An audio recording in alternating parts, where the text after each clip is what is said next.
All right, guys. This is a early morning podcast because I have a grown man here. Please welcome Vishnu Vaka. Did I get that right? That last name? You got that right. Hell yeah. I'm 29, bro. I'm a grown man. That's still pretty grown, right? 29. Yeah. Yeah. I was serious. I know you're serious. Yeah. That's what's up. So you did a show last night at Punchline, right? Yeah. Yeah. Vishnu is a comedian, guys. He's not just my dad. Yeah, I've been saying 29 for about, well, I just decided I'm not going to add up after 29. No, that's great. I think Indian men are young and then they're just old all of a sudden, right? Like when you turn 60, you'll be like a that's dada. when I want to look old. Yeah. When I'm 60, I want to look yeah. old. Then I'd wear that. Until 60, I want to look like I'm in 20s or 30s. Yeah. Because middle age sucks. It does suck. Yeah, I don't want to be that middle-aged dude. I want to be in my 30s, and then I want to be in my 60s. Yeah. Where I just chill, I just sit back. I be like, hey, I got nothing to worry about. I had my fun. I'm retired. Right. There is no intermediate period where I'm like regretting something in your past. Like, oh, I had a great time. I can't do that no more. And then I'm going to get old, so I can't even walk anymore. That's not how I want to be. No, not at all. Yeah. Yeah, my mom is having a little bit of back problems right now. Yeah. And I'm like, God damn, Mom, I wish you just went to the doctor when we all told you 10 years ago. Dude, I'm actually working on a bit on that. Okay. You know how in Indian culture we are very, we respect our parents. Right. And we never say nothing against their decision. Like, once they decide, it's fine. We don't fuck with that. Right, we don't go against the grain there. Yeah. So, but sometimes you wish you have told your parents to just stop and do what I tell you. Yeah. And then you're like, how did I not? I should have just, 99% of your body is telling you, what they're doing is stupid. But you can't convince them just because they're older than you. And you live in their house and you eat their food and they beat your ass. So can you speak a language like I speak Telugu. Okay, Telugu. Yeah. So what part is that from? That is East Coast. Hyderabad. So I'm really I know is Gujarat because that's what I am. East Coast. You know how India map is like a V. Yep. And then it kind of spreads out. Right. Yep. But as the V part comes up, it's on the right side. So East Coast, so if you have India like this, the V part, Andhra is this part. You know what we can do here on the Bhav Cast, Vishnu? Yeah. We can look shit up. Because I have the power, yeah, I mean, we got Google. I don't even know why people have arguments. Yeah, why are there questions in life if you can look shit up? Exactly. If you kids, don't get into fights about stupid arguments. Just Google. Yeah. And right now they're fighting in Ukraine, right? Yeah. What's your opinion on all this? They both have, the only reason they both are fighting is because they both have different perceptions of their history. Right. Like Russian people think that Ukraine is part of them historically. Okay. And Ukraine people think they have their own self-identity, so they should be themselves. And they should be allowed to go join NATO or God knows what, But they have a disagreement, right? And then they start bombing each other. Why don't they just Google, man? Read your history and go by year by year. Wikipedia. Yeah. Wikipedia that shit. And then just go okay, yo, man, this year we were not under you. And that is before we were under you. Right. So that precedes, based on the precedents, we get to stay where we are without joining you and problem solved. Right. Yeah, I mean, no one wants to think logically anymore. It's very I want this, so I'm going to take Nobody ever thought logically. The entire world. Why do you think it's so fucking fucked up? What really hurts me about our illogicalness is that we're just hurting Mother Nature. She's the victim of all our retardation. Look at that. We have books. Religion is I understand when it came up, people were literally had no rules, and religion was the way to control or guide people. Yeah. But it is you got a book that said something which had two two versions and they don't even match up. Yeah. And somehow that precedes logic. Are you talking about Christianity at that one? At that one, Christianity. Yeah, and yeah. then it's the same, like every religion, Hinduism, like I know, yeah. like Hinduism, like whenever a Hindu comes to me and tells me, you have this rule, like you have to do this, I just want to slap him. Oh, like, yeah, for sure. Because as a Hindu, the core of being a Hindu is literally you have karma. You have good karma and bad karma. Right. And if you do good karma, it will add up and good things happen for you. The circumstances will work with you. Yeah. If you do bad karma, the environment, the universe will not work with you, so bad things will happen to you. Yes. That is how it is, karma, right? So at every juncture, you have that trade-off. Do I do the good thing or the bad thing? Right. And you make your choice and then you pay the price. So at that point, there is no other rule for you. Yeah. Nobody can tell you do this or do that. You, based on your mind, have the authority to decide what you need to do at that juncture. Yeah. And make your decision, and then you will pay the price of it. Right. Whether it's good or bad. Yeah. And that's it. That's the only rule. That's not even a rule. That's just an idea. That is what Hinduism is. Yeah. Everything else, like don't do this, don't do that. Like don't eat cow. I can eat an American cow. American cows are not grown as they were grown in India. Yeah, they're not there for like religious purposes too. And in India we live off a cow. Like you have like my grandparents have cows. And if you have a cow and an ox, you're set for life. Your family is set. Because you drink the milk, you use the ox, you use them to plow your field. Yeah. They're a perfect utility. Yeah, and then you need to go somewhere, you tie a cart to them and get on it and go somewhere. It's a travel thing. Like everything. Cows were so fundamental. It's a tropical country. So it's fundamentally part of our lifestyle. Oh yeah. You don't like Americans don't eat their dogs.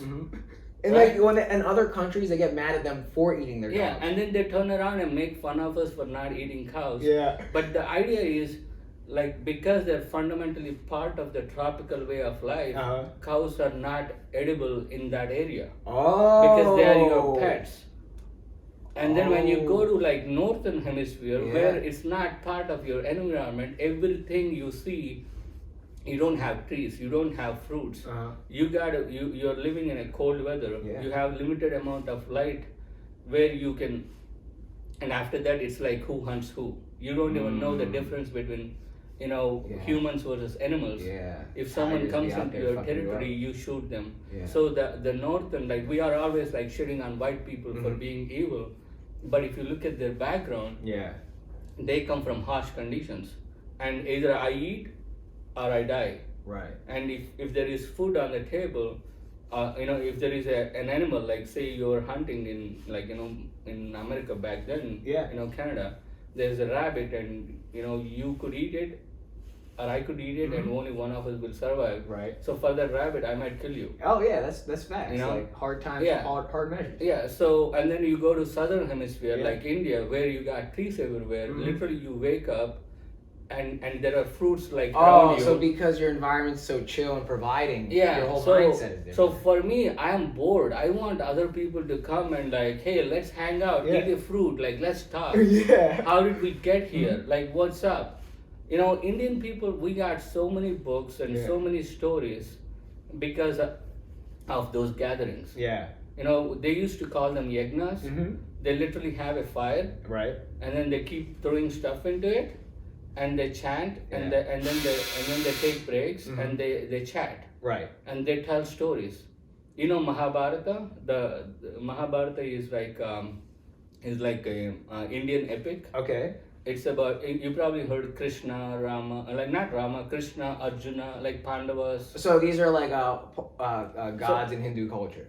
Well, that's the misconception. They're not gods. Okay. These are characters. I wanted to say characters, but I thought that might have sounded too disrespectful. But that's what they all are. Like like Homer's Simpson. Homer's Iliad. Iliad. I do know that. Odyssey. Yep. I had to read that. It's a really very complex book, right? Yeah. So many characters, so many things happen. Every character has a backstory. Right. And Mahabharata is 10 times bigger than that. Wow. Yeah, everything in India's like scale is huge. Not just that, the story. I'm not talking about that. The story, if you read the story of Mahabharata, it's 10 times more complicated, and every character that comes in has a backstory. One of the most interesting books I ever read is literally Mahabharata. Right. And how did we get to Mahabharata? So we started. That's my train of thought. It's this is the problem with the Bhav Cast. It's one rabbit hole. Yeah, we get high and then we. So it really came from right here. We were like looking at where are you from? What is your background? It starts with a T, right? I'm Telugu. Telugu. Okay, so where on this map is Telugu? Okay, the blue. Okay, yeah, right there. You see that the purple like on the coast. Yeah. If you zoom in a little bit more, can you? I can. Okay, you see where it says Nellore. You see that red dot, like you're right at the edge of the screen. Edge of the screen. Go further down. You can zoom in. Yeah. Am I zooming? But you gotta go into India, bro. Okay. Sorry. You're in Bay of Bengal. Okay, now I have to go down. No, right there. Yeah. Now zoom in. You see Chennai. Down there. Yeah, and then you see Nellore. That's where my wife is from. Okay, let me move this over a little bit so we can see some land. And then I don't know if you could go further down. You could do that in Google.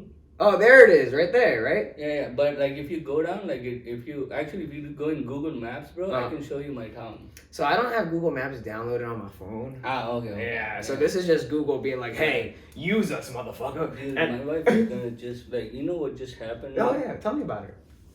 My wife and I, we compete about whose town is better. Got home pride, yeah. Yeah, and my girl and I kind of do that too. In your stupid map, I don't want to curse because he said. No, you can curse. You said it's PG, Yeah, for some people. That stupid map. My wife's town is there with a little dot. Right. And my town is not there, which makes her town better. Wow. And then now your podcast is going to go viral, and then when it goes viral, or hopefully it will go viral. No, it will. And we'll make it viral. And then she's going to be like, see, everyone in the world knows my town and not your town. Yeah, so her town is what? Nellore? Yeah, Nellore. Well, Nellore sucks. I'm going to say dude, I don't want to get my ass whooped. Oh, my bad. Nellore is really good. It's the best place on earth. I don't want to mess with my wife. She lets me do comedy. Yeah, so when did you get into comedy? Because you probably lived a life before it, right? Yeah. Dude, can I finish up about Mahabharata? Yes, I'm sorry. No, I really, like the Mahabharata, like I wanted to talk about like how there are no rules. Right. Like Hinduism. Yeah. And then it just kind of frustrates me that there are so many people in this world that think they're authorities of Hinduism and came up with all these rules that just make it hard for regular people. Like I wish like we would make it as simple as it is. Like you have that option to make the choice. Yeah. And then these stories like Mahabharata, they're all just stories with characters. Right. That give you an idea of what the righteous. Right. They give you just help you make moral decisions. Yeah. They help you like in that juncture, like what did that character do? Right. And why did that character do that? So maybe like for me, I'm in that similar situation. Yeah. And that character did that good thing, so it helped him. That character did the bad thing that didn't help him. So I want to, follow this character that helped me. Oh, that's why you kind of relate with that person. They're like a guidance. Right? Yeah. Your mentor. Yeah, exactly. And like that's why Mahabharata, I really liked that book. Right. Because of that, and that story was told literally by people sitting in front of a yajna. What is a yajna? Remember the fire pit I was talking about? Where they hang out and they cook food basically. They pour ghee and they pour all the stuff in the fire and then they, once the fire goes out, they eat that. Yeah. And then they restart the fire and they do it for days and days on and days. That's like their entertainment. Right, yeah, it's like a fun time. And back then there's no TVs, right? Yeah. And they sit around the fire and they tell stories. Or they chant mantras. Yeah. The mantras are actually stories. Oh. Or like philosophies, ideas. They speak.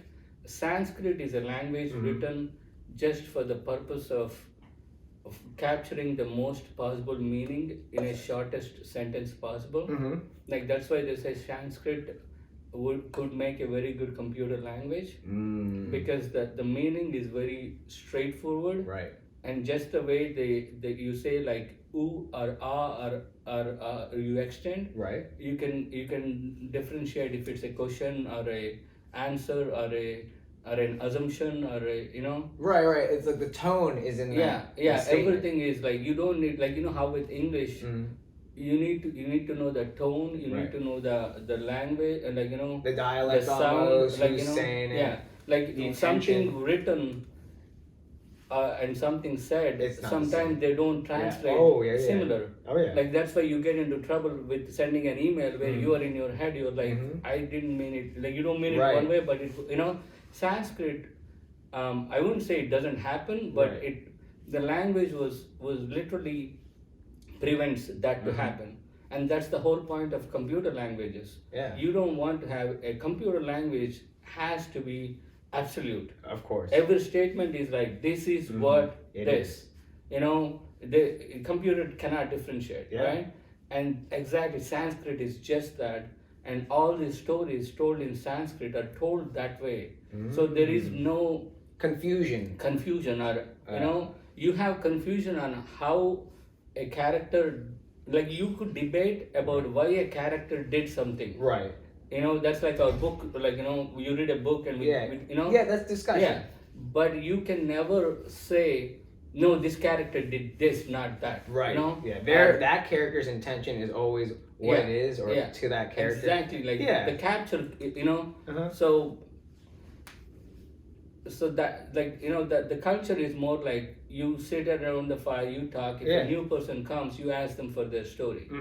So it's more like inclusive. You want to get to know them. So so that's why when these two, that's why going back to the original thing, these two races, like the northern hemisphere people and southern hemisphere people came together. There is that the northern hemisphere people, like the white people, were able to take over the darker people who were living in a better living standards. Yeah. Because the darker people in Africa or Asia were not prepared. They were not thinking that these people are coming here to take something from us. Right. They were thinking like they wanted to hang out. No, like, I get it. We have such a... I get taken advantage of all the time by my friends. Yeah. And then I realized, like, years later, I was like, bro, I was just being too nice. Yeah, right? and like now we make it into a hate thing. Like we hate white people. Like we shouldn't hate white people. We need to teach them. But we need to figure out like their gene pool comes from that, and our gene pool comes from a much more chill, where it's understanding, bigger ideas, and same with religion. Like Christianity came from northern hemisphere, so they're more absolute. Like they're either my way or highway. Right. Same with Islam. Like they're like their religion is more of a straight line. Where ours is more of a circle. Yeah, because they come with a their opportunity for thinking and having more and more ideas are less, because the struggle, like Islam came from desert and Christianity came from a desert too. Actually. So that there was struggle, and that's why like these are all just my ideas. No, of course. This is not like I did some research or something. No, I'm a of course, comedian. I keep thinking about this stuff. Yeah, no, so do I. Especially when I'm high. I love that. But I just feel like that's why Islam and Christianity, even though they spread a lot, they are very restrictive, and right now you see more people like realizing that. Yeah. Because I'm not shitting on religions. I'm just trying to just especially because like I as a person I don't like rules without logic. Right. Like if someone tells me do this and then gives me an example of what would happen. For example, I tell my kid like don't jump off that thing. Yeah. It will hurt you. Really bad. I will tell him that. Of course. And then if he still jumps off, I let him jump. Now he knows, he connects those two. If I just say like don't jump off and like just keep stopping him. Right. My 2-year-old, like you're gonna fall, gonna fall. I'm gonna keep stopping him. He's never going to know that there is pain. And so I let him experience that. And the logic is like, by example, like, he sees someone, like my older son, he sees someone else fall, and he will be like, oh, okay, I don't want to do that. Right. My younger son, he jumps, and then he, so I got to be more with him, like I got to show him other people and kind of teach him to learn from other people, which are our books and our history. Yeah. We learn from our past, right? Right. And that's why, like, I don't like when someone gives me a book and says this is it and you cannot believe anything else. Yeah. Go ahead. And that's why also, one of the other things I was thinking about is like missionaries, and I mean all the, like both Islam and Christianity right. spread everywhere else, but when it came to India, it's only like 10%, and it was a mystery for missionaries, like how come they don't want to go. They don't want to go, and then they thought because weed is a big place. I have this battery fucking shot. It couldn't have shot that long ago though. Okay. Yeah. Because they came saying they want to trade. Remember East India Company? Yeah. And then they had other intentions, and then when they saw how like friendly we were, they were like, "Oh, this is gonna be easy. This is too cake. Easy. Like we don't need to, like And like I'm not kidding. My grandfather, like I asked him, like when I grew up, I grew up in India, so I used to be very pissed off about like we are poor, and I hated that we are called third world country because it's not our fault. Yeah. We didn't fuck up. Like someone came and took our shit. Right. And then like they're sitting right across the street with all our loot. Yeah. And calling us third world, right. like fuck British, like that's what I was, I get right? that, dude. And then I used to be like, I can't believe we fucking just didn't destroy them, like why did we have to be so peaceful, like that was my mindset, right?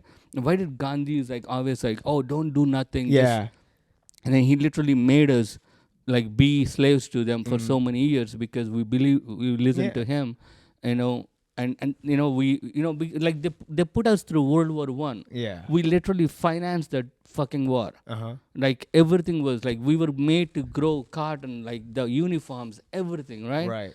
And then World War II we financed.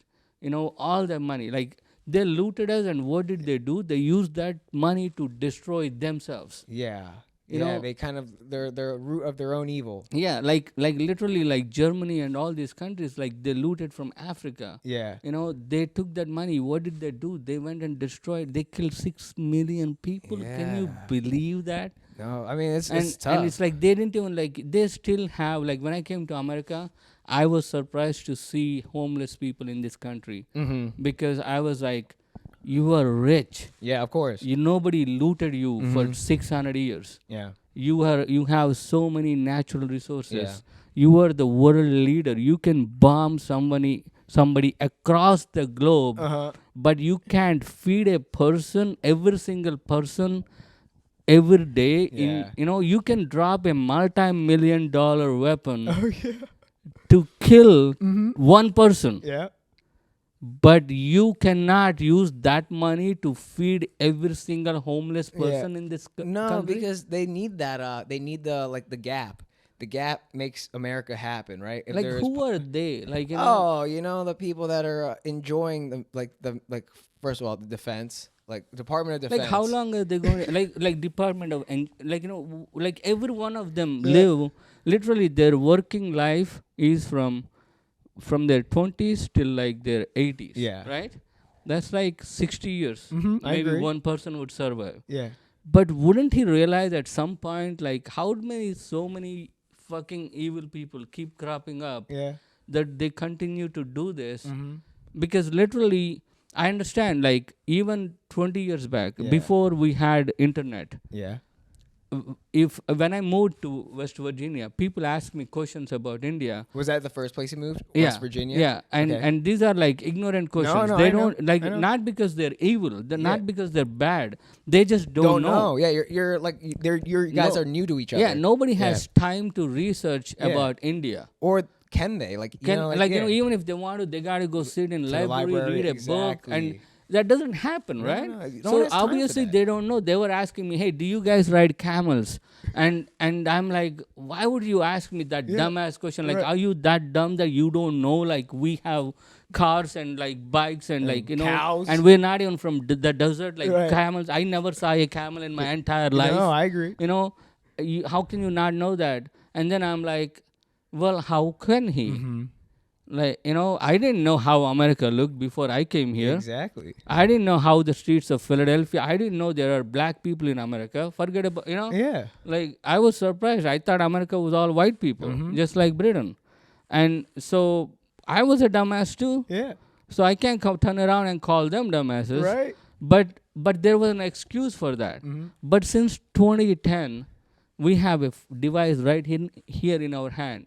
Right? You want to talk to me, and you want to say something like nice to me, or you want to say something intelligent to me, just type like, okay, this guy is Indian. Yeah. You don't know if I've been here for a while, but even if you want, you want to say something culturally appropriate, something, whatever, you type India, and that shit shows up. Right. If you want to get the information now, Yeah. you can. You can. Yeah. Hence, there is no reason for us to fight anymore. Right.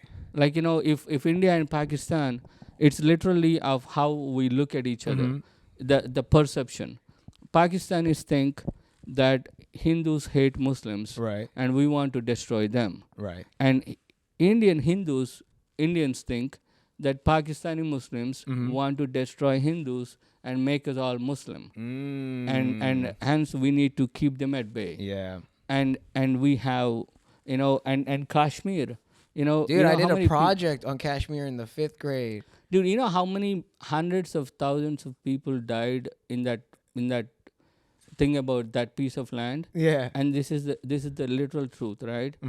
That place was majority Muslim. Right. Was ruled by a Hindu king. Okay. He don't want to be part of India. He don't want to be part of Pakistan. Okay. He's like, we are self-sufficient. We want to be our own country. And everybody respected that. Right. And Kashmir was about to be declared a country. Pakistan attacks. Oh. Pakistan attacks because they wanted that land, because it's rich in resources. Right. So and they're afraid that Hindu king would convert the minority Hindus into majority and make that into a Hindu country. Oh. So Pakistan attacks. Right. So that Hindu king flies out Yeah. to India and immediately signs a treaty saying like, I want to join India, not Pakistan, because if I join Pakistan, Pakistan is an Islamic nation. Yep. India is a secular nation. So he's like, I have a significant minority of Hindus. And if I were to join Pakistan is going to kick those Hindus out and make my land into an entirely Muslim land. Yeah. And I can't let that happen to my Hindus. Yeah, they're not going to let them live peacefully because they're like a religion that wants to convert everyone. Yeah. And we're just like people like, do what the fuck you want. Yeah, and even then, like even without going into that, like what religion is better or what religion. I'm not saying it's better. I'm just saying they have a recruitment process, and we kind without of even getting into that debate of what religion is what. Yeah. Just thinking about it, it is a fact. Right. Islamic nation, Pakistan, when Pakistan formed, they had more than 20% of Hindus. Now you check their statistics. They have less than 3% of Hindus. Right. What happened to those people? Yeah. What? Yeah, I don't know. And you look at India, the percentage is same. Indian government, it's a secular government. Pakistan is called a Islamic nation. Right. It's not a secular nation. And so this guy signed Kashmir to be part of India. Right. So India is like, this is our part. And since then, Pakistanis have been sending, like, arming the majority Muslims, because now the religion comes into picture. Right. They want Kashmir. And the biggest thing is they want the resources there. What does Kashmir have? I did that project a long time ago. Like, what? Kashmir is a really, really beautiful place. Okay. So And it would be, literally, if Kashmir were to ever be free and become a tourist spot, not like really like the entire Kashmir. Yeah, like kind of like Bali. Dude, that is like the most beautiful, like one of the most beautiful parts of the world. Dude, let's look it up. That's the power we have here on the Bhav Like, Cast. check out images like Kashmir, like, because it's Himalayas, right? Yeah. Like, tallest mountains. It's just breathtaking. Is it Kashmir, India? Yeah. Well, it's like there was a war, and Wow, look at that. look at that. Do you ski by any chance, or like I did teacher? once. Are you gonna let your kids learn skiing? I mean, it's not about letting, like, Yeah, I mean, whatever like, they want. so check this out. I think I snowboard, right? Yeah. And when I first started snowboarding, I was like the only brown kid on the mountain, aside from a couple black kids. Yeah. And the thing is, we're warm climate people, Yeah. but like cold climate places, like to be able to just sit in the deep woods where it's Yeah. like all insulated by snow, like that's the greatest quiet I ever heard. Yeah, Oh, dude, beautiful, bro. Like, Yeah. what do you think? Like the photos, like I love looking at like Yeah. mountains with snow. yeah. So now to be able to ride in them, Yeah, right? Like you're yeah. there. So I don't know. Like a lot of I don't yeah. like cold. I Like, know, I mean, that's I tough. loved the how I don't it like is, cold either. You just get good jackets. Oh yeah. Yeah. That's the thing. Like when there's no wind, Uh-huh. like I don't mind skiing. Yeah. I don't like wind. Uh-huh. No, I agree. I hate the wind too, especially if it's like sleeting and there's Yeah. wind and it feels Yeah. like ice is like. Yeah. Yeah, I got And, you. and the other thing that really stops me from skiing Yeah. is, dude, putting on those skis, and it's all a hassle, man. Oh Like, yeah, it's a lot of work. That's why yeah, I would snowboard. like. It's like, do Yeah. I really have to go there and Oh, then yeah. like do all that and go up the mountain and then come down and then go back up? Like, I could just sit here and look at my phone. I agree. I mean, that's and I think that's what my son is like. Older son is like that. He's like, Yeah. dude, that's a lot of work. You know what really was killing me earlier when you were saying, so like since your name is Vishnu, Yeah. my dad's name is Vishnu. Oh, nice. Yeah, so like when I saw you like in the scene and like I was like I resonated with you so hard. I was like, man, this is kind of my dad out here. And then like you talked about your youngest son, how about he has to learn the hard way, and like I had to learn everything. Like if my dad was like, no, don't do it. Like this is gonna cause pain. I was like, nah, and I just Dude, did that's your nature, Yeah, right? yeah. The only thing your dad could do to you is to teach you, like to at least like use that logic. Yeah. But after that, you're on your own. Like when you buy like a dress shirt at like a Macy's or something, they have all Yeah. the pins in them. So we were like walking in the mall and I found one of those pins on the ground and there was like a outlet on the ground. And I was like, Dad, what happens if I just stick this in that outlet? And he's like, don't. He's like, but he doesn't have time to explain because he's like, they worked like manufacturing jobs. Like they're tired. Yeah. They're like, they came over here. You know what I mean? Yeah. Young, dumb kid. And like, I have an older sister and it's like he's just like, don't. And then I was like, all right. And I did it once. I got shocked, right? But it wasn't like enough. Like Yeah. it wasn't like enough to where I was like, oh, like this is not bad. Yeah. And then I did it again. I got like, I fucked up, dude. And but he was like over there, so Yeah. he didn't even see. I was like, shit, I can't tell him I did this, dude. I was like, that hurt. You know what I mean? I was like, Yeah, I my dad is more about finance, like. Oh, wow. Like not about like he's very careful, like he keeps track of like all his bills. oh and, yeah. I mean, a lot he of Indian pays people are them good with on their time finances, and- right? They're very yeah, money like oriented. not about that. Just like keeping your credit score, like that's Yeah. his pride. Like Oh hell yeah. like my credit score is like this, like Yo, tell your dad I have like a 750. Yeah, and I'm lazy, and it's just like because I'm lazy, like sometimes I miss my bills and stuff. Yeah. So Automate them, friend. and then my dad gets so pissed off because it's Yeah. like for him it's like, oh my God. Everything. Like that's Your credit. Yo, my mom always says like, Bhavik, don't ruin your credit. yeah. And I'm like, yo, dog, mom, my credit's a 750. Don't worry about it. You know what I mean? Like man. my financial credit is like Yeah. something I don't have to worry about. Like, Yeah. But like when she says credit, I know she means like my social credit. Yeah. But I'm like, I just throw the like I'm like, come on, credit. Dude, if you're less than 710, you're not even Indian anymore. Yeah, dude. Like what- you get like kicked out of the community. Like, I'm not. It's like Indian people are so much about the credit, right? yeah, the It's like, credit's so much. I remember my parents like they used to have friends over and they would be talking about their credits and how to improve that. Right. Like that used to be their conversation.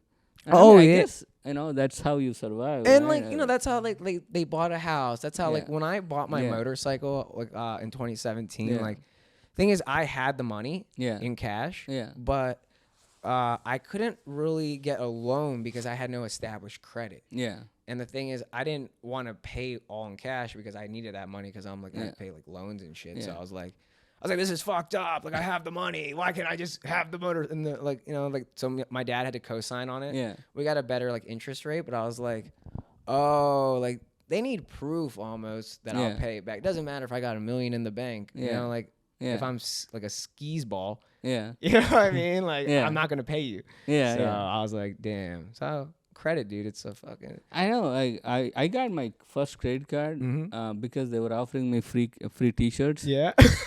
You know, I signed up. I gave them my SS number and everything. This was in school. Like, you know, my first day in college. Oh yeah, Ohio the State, orientation. man. Yeah, they had that man, booth. the big, they had this booth with like Ohio State T-shirts. And I was like, dude, I want that shirt. And they were like, well, you just need to fill out this application, and then like we'll give you a card, and you know, you know. Yeah, and I got you. And then I got the T-shirt. I went home. I was living in college. I called my dad, and my dad was like, "What did you do today?" I was like, "I got me a T-shirt." And he's like, "You got a T-shirt? Like, who gave you a T-shirt?" And I was like, "I signed this card." It's like, idiot! Like, you gave all your information to some random dude. Yeah. Because he's offering you a T-shirt. Yeah. I was like, "No, Dad. He gave me a credit card too." And he's like, "Okay, did you read the fine print?" And I was like, "What fine print?" He was like, "Are there any annual fees?" Oh. And I was like, "What are annual fees?" And he's like, "All right, call them up and ask them. Right. And if they say there is an annual fee, cancel that stupid card." Yeah, hell yeah. And I did that, right? It's like $99 annual fees. Right? I told my friend, my white friend, I was like, "Yo, like, you signed with me yesterday? Like, that shit, like, they're charging you $99 by end of the year, so you paid $99 for the T-shirt." Yeah. Oh, you know? facts. Yeah. Yeah. That's what my dad told me. He's like, "Yo, man, that's how bullshit, man. I got a credit card now. Like, they said I got 2,000 limit." And he was so happy about that limit, right? And then this guy started buying shit. Right. And then he bought 2,000. He wouldn't pay it back. And they made 6,000. Yep. That's what. And, and dude, this 1 year, this guy was like, next year, he was like telling me like, "Dude, I need 6,000. Right. And I was like, "Dude, why do you need 6,000? Yeah, just return And all he's that like, shit. "Because these credit people, like, they keep calling me. I owe them 6,000. I'm not even fucking kidding you, bro. He went and started selling drugs. Of course. To make that 6,000 because his parents are like, you know, you're pretty much on your own. Yeah, I mean, this is like a dumb decision This you is made. West Virginia, and I don't know, like this is like more American culture. Like, after 18, like, you're out. Like, Yeah, they you're hate out of their my kids. life. Yeah, and the kids hate their parents. I don't know what's up with that. Yeah. Like, I'm not shitting on it's their culture, but like, No, I agree. Even And though like, my mom and I was like, dude, why yeah. don't you just call your parents, like, fess up, tell them like, man, I screwed up. You know, I didn't read the fine print. Like, I didn't tell you guys, you know, but I learned my lesson. Can you help me out? Yeah, I'll pay They you wouldn't back. be like, it's like, dude, I can't do that. Like, my parents, like, I don't talk to them. Right. I was like, what, dude, they fed you for like 18 years. Like, Yeah. you know, they took care of you. Dude, I hate those guys. You know, I couldn't wait to move out of, like. Isn't like, it crazy, like, that mentality, like, they have here?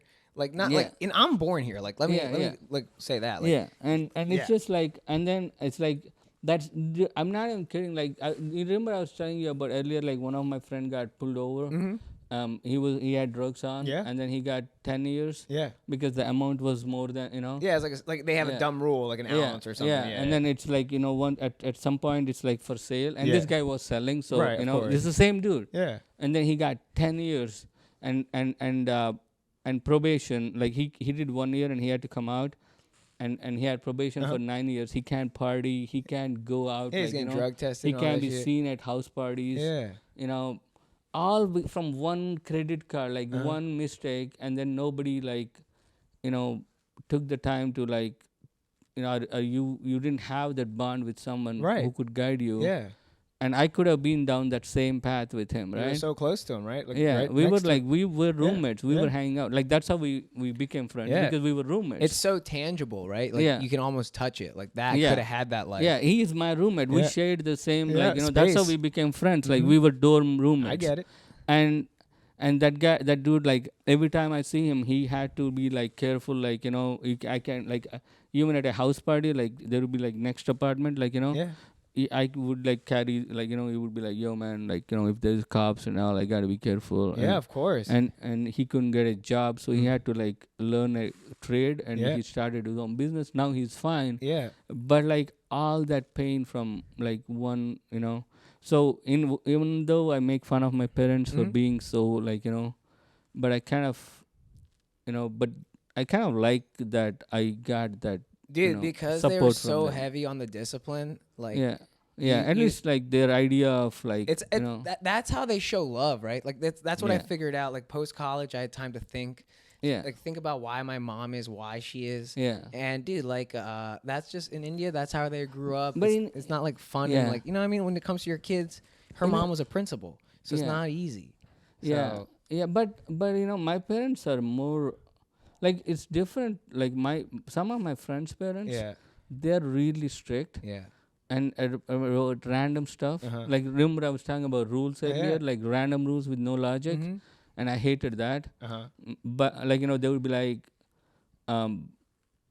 like my parents were never like that. They were very liberal. right. Like when I was a kid, like some people, like the caste system is so messed with people's Yeah. head in India. I believe it. And like I go to someone's house, they would ask me what my name is. Mm-hmm.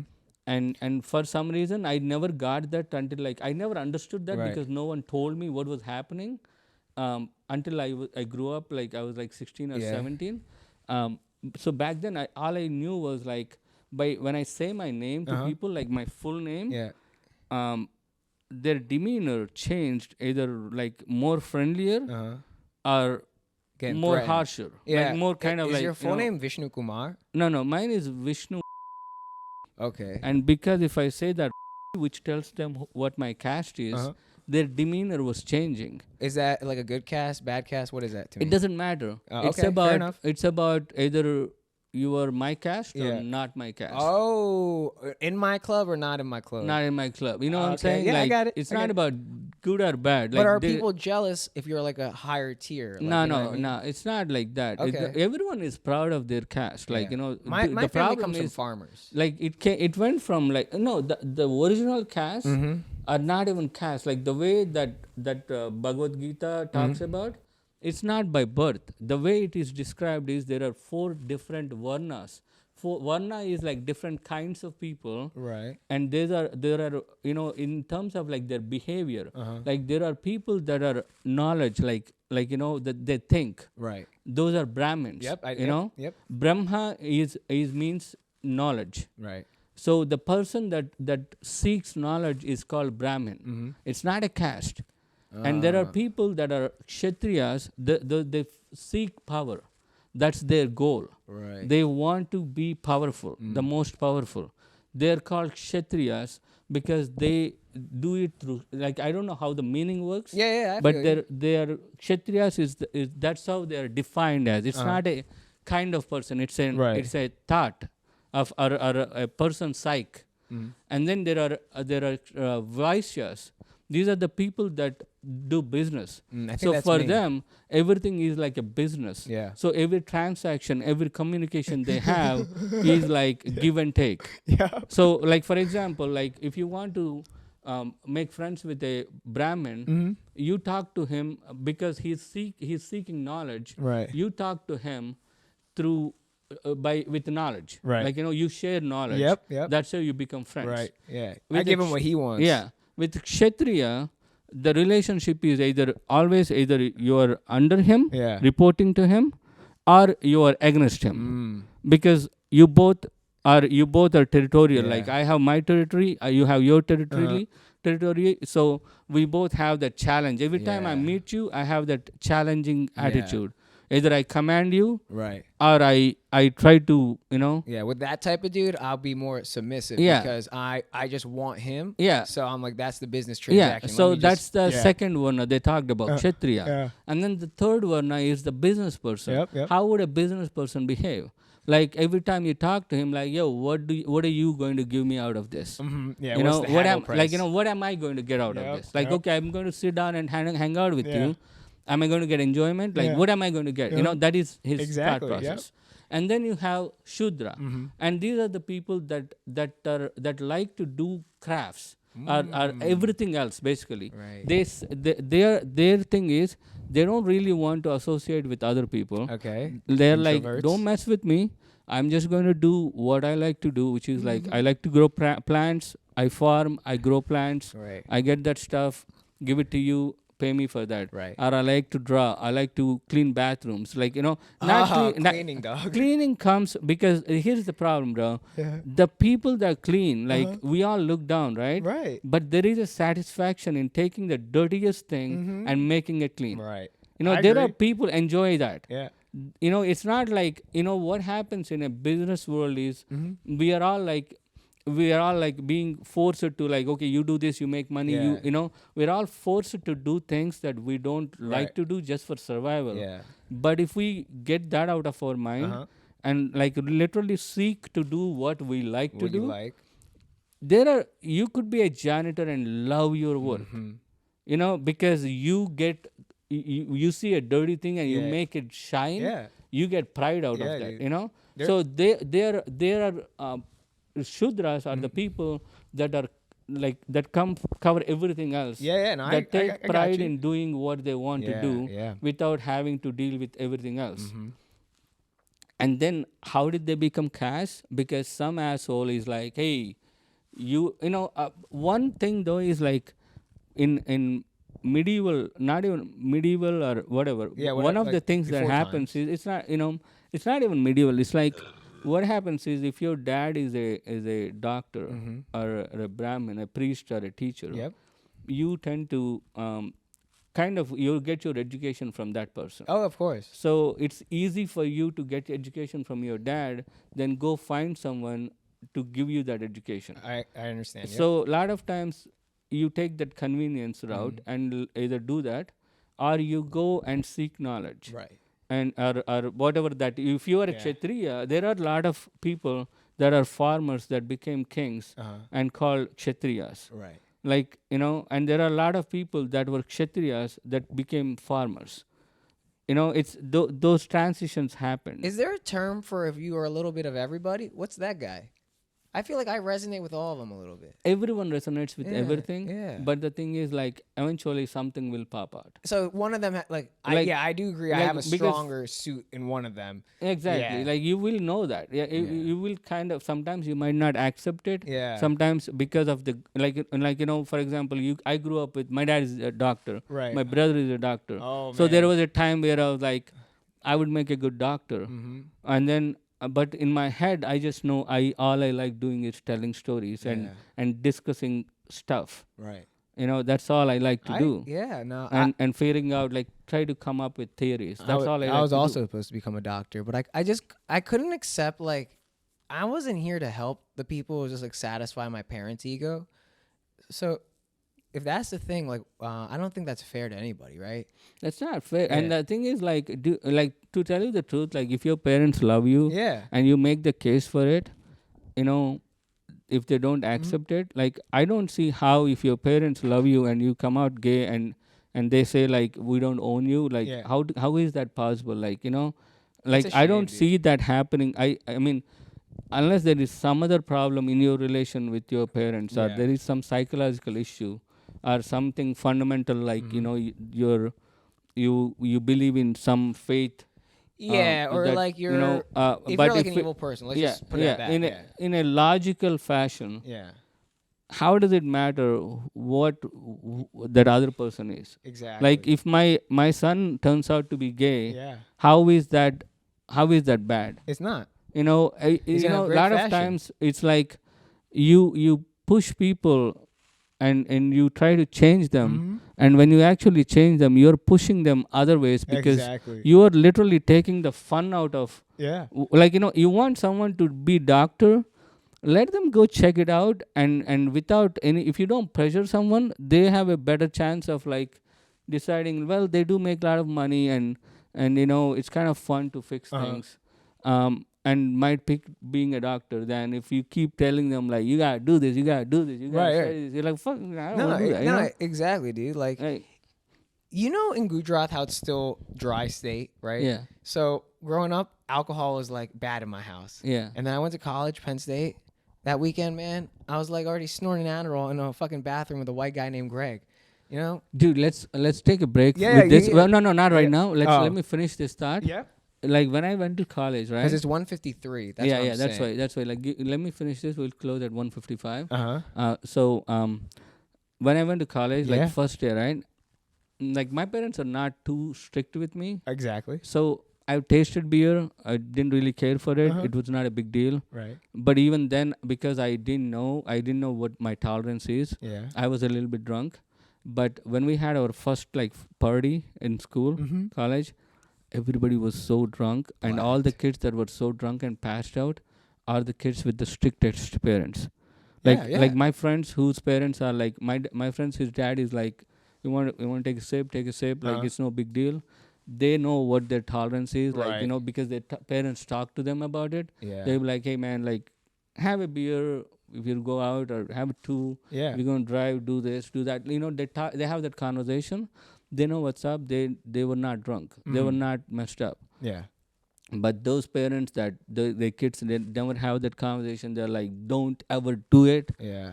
And then they come to college and like, oh, everyone is doing it. Yeah. Like, you know, why do they keep telling me not to do it? I'm gonna check it out. Yeah. And then they don't know when to stop. Dude, it's I mean, I'm not gonna lie. I've taken a couple ambulances rides. Yeah. I've had a good fucking time. Yeah, Let's take a break. Yeah. And because I don't want like. Oh my God! Welcome back to the Bhav Cast. That was a first. We had a man, Vishnu, take his work call here. You know what I mean? I was like, damn, that's a real grown man shit. I love that. And his roof is leaking. Yeah, my roof is leaking, but it stopped leaking. Yeah. We had like the whole episode where we had like a water dripping down.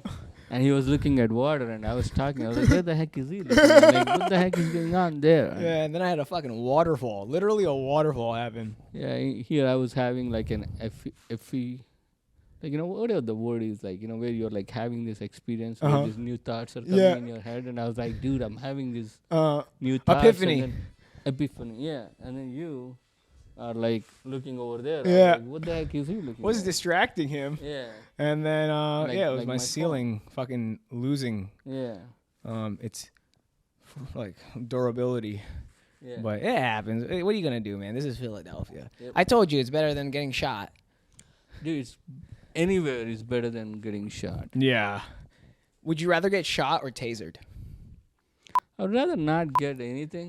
We used to party a lot at Ohio State. Of course. Tell me about that. And I was walking with like two of my buddies, Yeah. right?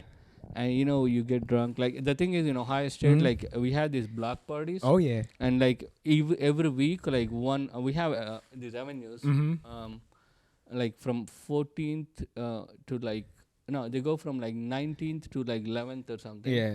And then each street, not avenues, each street would have a party 1 week. Okay. Like the whole entire row of houses. Yeah, I know. would have I a got. keg. Yeah, I So got you. you go from like you have your own cup, like you get one cup somewhere, Uh-huh. and then you just go from one keg to the other keg to the other Yep. keg, and then like when your turn comes, you have a keg in front of your Yep. house, right? So you're always like walking on the streets, and like Friday night, Saturday night. For 4 years, that's Yeah. all I did. Like, you know, I got just you. meeting random people, getting drunk on street, just walking up and down. That's the best part of going to Ohio State, Yeah. because I think that's where I literally grew up. Yeah. Just meeting these random people, just chill, you know. Yeah. I Because got when you had a couple of beers, Yeah. you're like, yo, like, where are you from? Like, Yeah. what's up? Yeah. You know, like, it was fun, dude. Yeah, Like, I got know? you. I mean, Penn State is like a similar vibe. Actually, Yeah. I don't know if you know, Penn State and Ohio State have a huge beef. They do. Yeah, Oh like- yeah, dude. Ohio State is like football, you know. Yeah, I know. But for Fuck you us, our guys. focus is more on Michigan. Yeah. Like Penn State, we never really took you seriously. I I'm know, sorry. so that's the thing. Like your beef is with someone else, and our Yeah, beef like is with you. winning, like Penn State, Yeah, like whatever. yeah, no. Like, you know, they come in with white towels. Like, dude, you were giving up before you started. Like, oh, that's good, dude. Oh, like, we're who already cares throwing in the about Penn flag. State? Oh man, I care, dude. Oh man, when you talk about Like when partying, you know what happens when you white towel? Yeah, well, You lose. give up. Yeah, You're I done. know. That's what I wow. We're just all sitting there in the crowd, 100,000 Yeah, just going giving like up. giving up. Like we give up. And and we're like, look at those guys. They all give up. We won already. Oh my God, we're already, dude. And then your that is assistant coach is brilliant. like, his assistant coach is like, abusing kids. Oh yeah, that. You know, well, but that happened in my You youth. know, everybody in the front like waving white towels, and the guy was abusing kids in the back. Yeah, that happened too. That Yeah. was a big thing. I didn't Yeah, that really was know a- about all that before I went to Penn State, and then when I went there, all this shit started to happen. That's when they took away the Joe Paterno statue. I know. Can you believe that? Like his legacy. Yeah. Like so much respect for Yeah. the guy. Like like 74 years. Yeah. I mean, in a way, I kind of think he should have given up early. Yeah. You know, I mean, I dude, think he like, should have. He he had a about good this. thing going, Yeah. and then like some people they don't realize when they need to give up. Yeah. At some point, it's just like numbers. Like I want to be the longest Right. coaching It's coach, an and ego they're like, thing. dude, like give up. Like Yeah. you were done like 10 years back. Exactly. I mean, Penn State was getting to like a bowl game, but you're part of Big Ten. That's not a big deal. Yeah, exactly. Like it's like expected. if you're not in the national championship, Yeah. like you're not in the back then it was like Rose Bowl or like Fiesta Bowl. Yeah, or, yeah. All the bowls. the three bowls, the Yeah. three big ones, Sugar Bowl. You're not in one of the three. You did not have a good season, right? And Joe Paterno wasn't doing that well. No. Like at the end, it's like, but I mean, I shouldn't talk shit Do about you him. but watch it's- football now? College football? Do you keep up with your school, your alma Oh mater? yeah. I watch Ohio State. Did they convert you? Are you like Colt Ohio State? Dude, I grew up with. And I love literally, that. I love my that. Parents Yeah. moved to. I went to high school in West Virginia, so I am a mountaineer. Yes. I like mountaineers. It's like my heart is always with them. What is a mountaineer? A football like West Virginia University. Oh, okay. Yeah. I thought you meant mountaineer, as in like I love going in the mountains. no. West Virginia Mountaineers is Okay. dude. This happened for real. Like when I was at West Virginia, I went to high school there, and I was walking from my home. We used to live like close to campus, Okay. because those are cheaper apartments. Of course. And our house was like 120 years old. Right. But it was a nice, I lived nice in a place. 100-year frat house. Yeah, but it's close to the library, and you got all the university stuff. So, anyways, I was walking down. Right, they were having a victory march, and the mountaineer, the what do you call the mountaineer is is a guy with a costume. The with a mascot. gun. Mascot. Yeah. He has a gun. It shoots a Yeah. it's like a BB gun. Sure. But this guy was right under the traffic light, and he points it up and shoots it and takes out the light. Oh my God. And I was like, holy shit. Like, this is like their victory parade. And he took out their traffic light. It was so funny. I love during like any type of victory celebration or like Yeah. at Penn State we had a couple of like riots, good and bad. Like even here in Philly, Yeah. like there's always destruction, right? Yeah. And it's like so funny what people are breaking and why they're breaking it. Like Yeah. they like when they break a street pole or climb a street pole, it's just like like that motion. I think Yeah. they like that swinging, Yeah. like Yeah. you know. What I mean? yeah. It's like a fun ride, just like that. Woo! And then eventually it cracks or snaps, and everyone's fucked. I love that. Dude, we beat, I think this was, I'm dating myself. Like 96, I think we beat Michigan State. Yeah, fuck And Michigan. No, that was like the biggest thing was like they beat us. 96. I think we were winning, and then we lost to Michigan State. Or something happened. Like Yeah, it's always like and that. people right? just like rush the field, because Michigan State does that to Ohio State. Like everyone is focused on Michigan.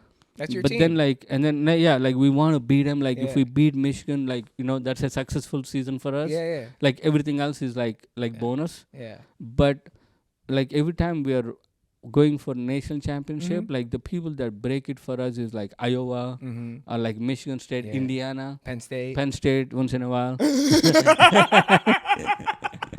Yo, we're just waving the white flag. Yeah, I'm gonna put a white flag up here, dude. That'd be funny, bro. Just like I can just pull it off and just wave it. Oh my God. So but like we're always like focused about this, the big Michigan, but Yeah. and I remember like John Cooper was the last time they were leading us. Oh man, we're gonna take a break. We gotta take a break. All right. Wow, so many interruptions today. Oh yeah. But that's the life of the Bhav Cast and the power of editing. That's what we can do. all one seamless show. Isn't that Dude. incredible? Oh yeah, we're back. We're back. Yeah. So, who's your favorite coach in college football? No, I don't have a favorite coach. I just have Penn State. That's all I got, man. But like when you see a coach, like you're into football, right? You watch football. So the thing is, I'll be honest with you. I grew up. I wasn't paying attention to football. I lived in Lansdale to 45. I was, my parents wanted me to become a doctor. Yeah. I was focused on making friends. Yeah. And then I went to college. I was like even when college, like I didn't even know what college I was going to. It was like I didn't visit a college, right? It was like Penn State, Pittsburgh, Temple. Yeah. Temple's too close to home. Pittsburgh, I got into a fucking satellite campus because I spelled Pittsburgh wrong on the fucking cover letter. Yeah. I didn't know I had an H in it. Pittsburgh. And I wrote it so many times, like University of Pittsburgh without the H, and like it wasn't like a typo. It was like this kid's stupid. And Penn State took me, and I went there, and I discovered tailgating, and I discovered like drinking culture and like all the things that came with it. And then I became a Penn State fan, and then I came back to Philly and learned what the Eagles were, and I was like, I have the two greatest teams. Yeah, you know what I mean, Penn State. Dude, and Philly. I truly became an Ohio State fanatic because of Jim Tressel. Yeah. Like, I think the 10 years, like before I liked Ohio State, like, whatever, like, because I'm here, I'm going to school here, everybody's hyped up about it. It's just a game. Yeah. I didn't really care. But when Jim Tressel started coaching Ohio State, I can challenge you. I don't care. You can take it to any sports announcer, anyone. I really think that 10 years Jim Tressel coached Ohio State are the best coaching years of any team anywhere in the world. Oh yeah, dude. I mean, Ohio State is not a game to fuck with. And the thing is, the way he wins, the way his team is like built, like defense, and then like he doesn't like run points on you. Like if he realizes that we got the game, he brings like chances to like other kids who are not like, so they can his team is always uniform. You don't have a year like up and down like this. Yeah. Because as his seniors are like maturing, and he's already has like a well-trained juniors ready to take over. Oh yeah. And every team, the seniors shine. It's like the way the you know what I'm saying? Like sometimes some teams they'll have like a national championship, and then they just fall. Yeah, Penn State. Because they're like, they all graduated, and then we need to build a team again. Yeah. But like under Jim Tressel, it wasn't the case. It's like you have a national championship team. Yeah. At least go up there, and then like as soon as they graduate, there are ready people to fill their places. Right. Because he gives them opportunities during good games. Yeah, he's training them. Yeah. He's giving like he's giving them like actual real moments. Yeah, he doesn't try to rack up like 50 points on someone. Yeah. Like, all his games are like, nail biting games, like which makes it really good for the audience. Like, you're like, you don't know who's going to win, but in your heart, Jim Tressel is going to make it happen. Yeah, because he's using the whole team. Yeah. He's using everybody. It's not like he's, you know what, like you asked my favorite coach. I didn't have a favorite coach, but I had when Saquon Barkley came into Penn State and he started playing football. Yeah. The quadriceps, man, the game he had, it was like, that to me as someone I only like football for the social aspect, right? But like when I started watching his game, I was like, now I kind of respect football.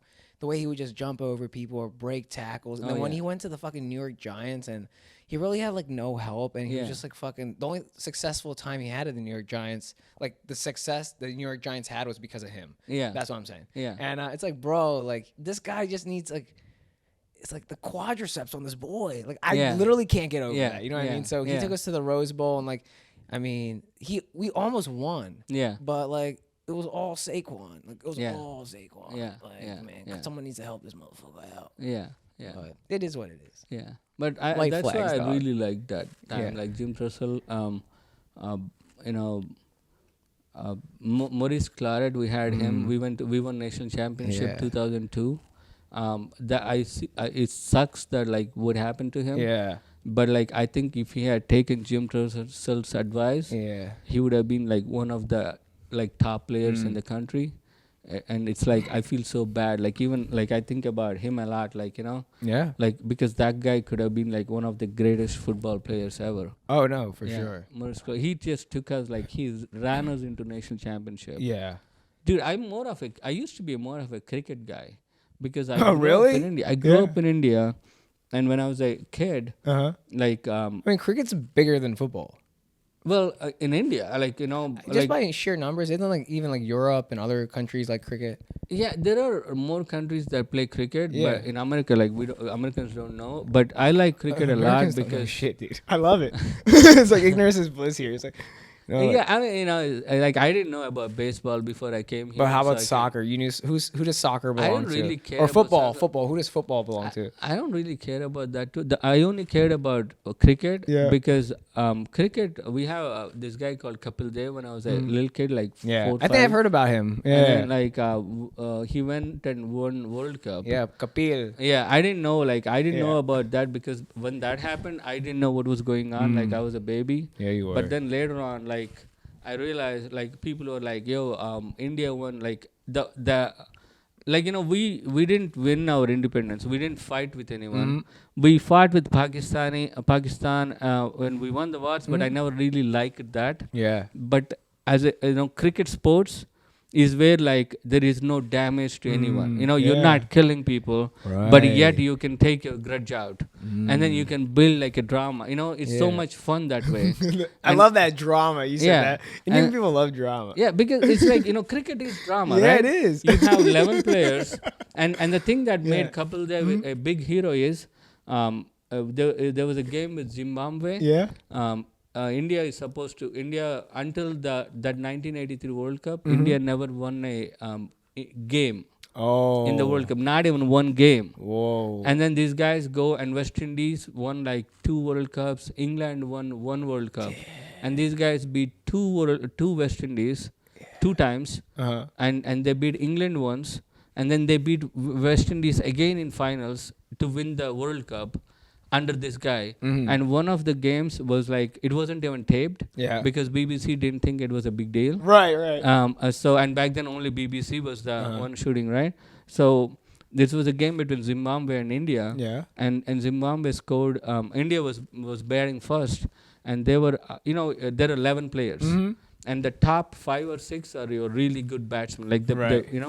later on you get the pitchers, Right, like okay. bowlers are like Sure. pitchers, and so Oh, I love how they call them bowlers. yeah, they call them Yeah. bowlers are your pitchers, and the Yeah. batsmen are your batters. Okay. So the top order, like the 5, 6 are like batsmen or batswomen are your Oh, wait. When you say now, are the teams mixed? no, they're not mixed. There's women's cricket. Oh, okay, That's okay, why okay. I said like batsmen or batswomen. Oh, okay. Okay. Like, So. I just realized that I just said batsmen as if Yeah. like only men play cricket. Oh, see, I just learned something I too. didn't want to imply Yeah. that. So basically, the idea is like the top order is supposed to be good, Okay. but this guy Kapil Dev can do both. Like he can bowl and bat. Yeah. And so 6 people got out at 36 runs, which is miserable Uh-huh. because each team scores around 200 plus runs Right. to put a target, because you score runs and then the other team chases. Oh. They- Yeah. They Yeah. want No, to I know. they want to beat your score without losing their wickets, like are running out of the number of balls. That's the Right. whole thing. You get a limited number of balls, and then you have so many people, and then if everyone like you need always 2 people in the ground. Sure. So if there is only 1 man left, your team is done, and whatever the runs you scored until then tallied up Right. is the next team bats, and then your team bowls. Yeah. So like baseball kind No. of. No. I Yeah, understand. right? Yeah. So we are already out like 6 people down, and we're at 36 runs, which is like miserable. Like the Right. first two people in them can beat that in like 5 overs, or This guy comes in, scores 175 runs, just himself. Wow. 175 runs after 6 people got out, just scoring 36, and he wins the game. Like once you score 175 runs, add to the 36, and the guy that's supporting their team, India put in like 200 and some 50 runs, Yeah. which was not it was unheard of. Yeah. That kind of batting is like, that's some fucking drama, right? Dude. Like this guy is a national hero. Yeah. Like He just came in and just whooped ass. whooped ass, 175 runs, and then they go to play semifinals Yeah. with England, And in think about England, these motherfuckers brought cricket into India. And that just the cricket is played by rich, not even poor England people. Yeah, you can't afford to play that kind of ground. Yeah, the equipment to play in unless you're rich, looting money from India, British guy. And then you hit the ball, you have your servant, usually a brown or black person, go fetch the ball for you. Oh. Because you were, You're too rich. Yeah, you're too rich. You're British, Yeah, fuck White. you. Yeah, so that's a bad British accent. That's an Indian accent. Yeah. but with cricket, we just took that power away from them. These servants that were fetching balls for them, we're whooping their ass. Right. Like we whooped England's ass, and West Indies, it's all black people, right? And they won India. Like by then, like they beat England twice to have won the World Cup, and for us brown people, to go and beat England and West Indies, who are like West Indies are like the shit. Right. No, I got you. They're like the big boys. They're really good. Like they're really fast bowlers. So they in the cricket world at that time, West Indies were the people that Right. No, I got you. And then to beat them, and then we won the World Cup. I was like, dude, I'm like forever cricket fan. You know? Yeah. Then like the journey you had right there, like. Yeah, and then just watch and then we got and then once Kapil Dev was gone, we got Sachin Tendulkar. Who turns out to be the greatest batsman in the entire world. Yeah. Like the guy is like he started playing for international cricket when he's 16 years old. Damn. And this guy is like a prodigy, right? Yeah. And then you got that guy, and then we got Dhoni, who's like these are like Dhoni. I don't know who that is, but he got such a cool name. Yeah, this guy and this guy just beat the shit out of he has this one shot. Everyone calls it a helicopter shot because he spins the bat around his head. With cricket, with baseball, you throw it on people, right? You don't throw it on the person. Right. If you hit the person, that's like they'll come and kick your ass. Exactly. But with cricket, you can take out a person's face. Wow. Yeah. You can literally throw it at the guy. That's why they wear all that stuff. Yeah. So these guys are really powerful, like West Indies bowlers, like throwing at 100 kilometers at the time. I think they were not which is like 80 miles or something. I know they probably throw faster. They probably top over 100 miles an hour. Yeah, and then they were all like very well built. Yeah. And we India was like Indians and we're all vegetarians, right? And the ball comes so fast, it just goes right over your head. You got to duck and you get hurt. People get knocked out, carried out on stretchers and shit. So it's like there is some danger. you were there. There's danger to it, and you're when you're batting, it's like you're in a battlefield. There's the enemy soldiers are surrounding you and your partner. And then this guy is throwing stuff at you, and your job is to knock it out of there, and make them run for the ball, And then while you are stealing there is a lot of drama to that game. I know, dude. And that's why I was so much into cricket, right? Yeah. And then I came here, and then I was not really into football, but and cricket is also a mind game, who goes when, and same with football. It's football, and then Jim Trussell came. Football. And then Jim Trussell came to Ohio State, and I started following, bro. And then that's how I got into college football. Dude, I only got into college football because I went to Penn State, which is great college football. But when I first moved to Philly, that's when the Eagles won their first Super Bowl. Yeah. And just that whole year, man. We won the Super Bowl every fucking day. I followed that, Nick Foles, right? Yeah, he came in, and man, the Philly special, such a simple play. Isn't that such a great underdog story, bro? The guy is he's about to be disposed of, he's done. You're prime. Everybody's telling him you're fucking done, dude. And then everybody is after this. Everyone is after this new guy who's the hero. Yeah. And you're kind of dude, my time is over. And then and then by God's grace, you get an opportunity and you win a Super Bowl. Mm-hmm. But the thing was, that play was just so simple, right? They weren't overthinking it. But it's the drama, bro. It was the drama. That was the build up to it. Every game, can they do it this time? I always fail. Dude, I love those fucking dramas. That's what I like about sports, that drama. Are you good under pressure or not? It depends on what I'm doing. Okay. Like if I'm telling jokes, if I'm on stage, Yeah. I'm fine. Okay. Like, you know, But if it's like let's say like it's like a really big show. if I have to talk, I got no fucking problem. Oh, okay. Right? Okay. I'll talk about like non-stop for hours. I think when you have like a family and kids, like those, like that type of like the place your comedy and like your confidence comes from, is like that's like a really I don't give a fuck anymore, right? Since I don't have like It's I think not even that. kids is like a next step in your life, and I think that's Nah, like it's not. It's not. You don't it's think not- so? I was like this even when I was. I moved a lot. Yeah. My parents moved literally by the time I hit 5th grade. Yeah. I changed 14 schools. Damn. Yeah. So like, and then I moved to America. So and then it's like, where at least in India, even though I'm in a new place, it's like I got to figure out what the local dialect is. Like, what are the cool words in the local, like, you know, because these accents change, right? And India is every state has different language. I know, yeah. How many languages can you speak or understand? Like, if you could. No, I can only speak Telugu, understand it, but I understand Hindi too. Yeah. Because we moved through some Hindi, and then when we moved to other schools, I didn't even know what the fuck they were saying. Like I was like, we were in Karnataka. I didn't know Kannada. Yeah. I never understood what other people are saying, and they never understood what I was saying.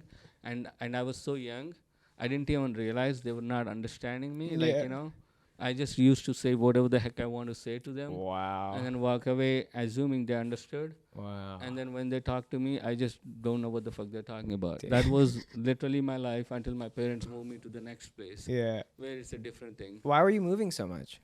My dad was he wasn't like, they got married very young. Yeah, so did my dad. parents. So they were like, my dad was like 21, my mom was like, they were like still in college trying to figure out their life.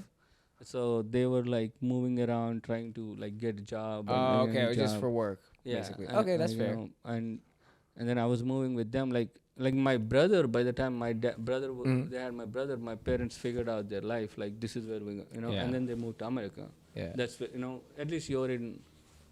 Like, my brother came here when he's in like 4th grade, which is like, you know, it's easy to be molded. Right, of course. Yeah, peer pressure is easy. And I moved here when I was in when I finished my 10th grade. So it's like a different world for me, because the whole thing was set for me there, you know. Though all those years are so fragile, you know what I mean? Yeah, but the thing is, like, all that moving also helped me though. I used to hate it, but you know how like things that you think are worse for you that prepares you for something else. Yeah. Like, my only thing I had was I read a lot. Yeah. And then I can tell those stories. Yeah. But every time I tell a story, I add some masala to it. Oh, masala. Yeah, masala is in my way like add some like flair to it. Yeah, spice. Yeah, come spice on. up the story, right? I know all about that. So I read like a magazine or like some, like, you know, they have like this children's magazines that my parents used to get. I read the story, and then like even the other kids read the same story from the book. Yeah. They wanted me to tell them that story again because of the flair I'm going to add, like you know, I add the, like, you know, things that make it more fun, like flavor. Even like, for example, like I told, like, you know, the story that where you have the hare and the tortoise race. Yeah. And you know, I just add stuff to it. Like, I would be like, yo, the tortoise was like walking by, right? You know, like in that thing in the book, it's like the tortoise was running as fast as he can, and the hare was running as fast as he can, and then hare was gone, and then hare got tired. Like, you know, he's like, I'm gonna just take a nap. You know, this fool is not going to catch me. No, the hare didn't get tired, or like the bunny rabbit, just tortoise, like and the hare. Got confident that he's like, I'm gonna chill. Right, it wasn't like exhaustion. He got cocky. Yeah, that's what I meant. But the story, the way it's written in the magazine, is very straightforward. Like, couple of paragraphs, and then they tell you the gist of it, like, you know, basically the like, don't get overconfident. They give you that, you know, because that magazine's purpose was to teach us, like, you know, the lesson. You know how like all the older people, when they write stories for kids, they always want to put a lesson in there. So it kind of gets boring. So when I read it, I just get rid of that shit. Of course. You know, and then I just add more flair to it, like where I'm like more like, oh yeah, the hare was running, right? And then he's thinking about like, hey, I'm going to win this. And then he's making fun of the tortoise. So I make fun of tortoise. Like, you know, this stupid guy with a dish on his head, you know, and like, what the fuck is he doing? Like, you know, And I'm like, who actually comes up with their shit like here and Tori? It's like, why the fuck? How did they talk about it? What did they talk? Like, you know, what language? Like, these are the shit that I used to bring up. Yeah. And then people like that shit. And then they would be like, they would come to school and they would be like, hey, Vishnu, like, dude, I read this story in Balamitra yesterday. Would you tell me that story? Yeah. Again, like, you know, the story he read, he would be asking me, and then I would tell him, and then all of a sudden, like, the people in front of me and the people behind me, they also want to know. Like, you know, in school, they don't let you, you know how it is in India, like, the teacher is up there, and then I'm in the back seat, and then, like, all the, like, the back benches, we're all, like, everybody is, like, hovered over. Yeah. And then nobody's listening to the teacher anymore. The bad kids in the back. Yeah, and then the teacher would be like, what is going on there? Yeah. And they would be like, someone would rat me out. They would be like, you know. It was Vishnu. Vishnu is telling us a story. And then the teacher would be like, Vishnu, come over here. Go to the principal's office. Right. And then, like, the principal, like, the thing is, like, they always liked me because, because my dad is a doctor. And, and also because I'm the new kid. So because I just moved into, like, I'm moving so much, like, I probably was there for like 2 weeks now. Right. So they're not going to just beat me up. Like, in India, like, corporal punishment is pretty normal. Yeah. But because I'm a new kid, they wouldn't beat me. Yeah. And I would be like, they would be like, why are you talking in the class? Like, you just got here. Like, you don't have any friends, right? And I will be like, I'm telling this story because this kid asked me. Yeah. And we were talking about, I would be honest about it. Yeah. And they would be like, listen, like, and then the other kids would be like, oh, he was just telling you a story. The story is really nice, you know? And then, they actually what they started, usually it happened everywhere, or I would suggest it later on.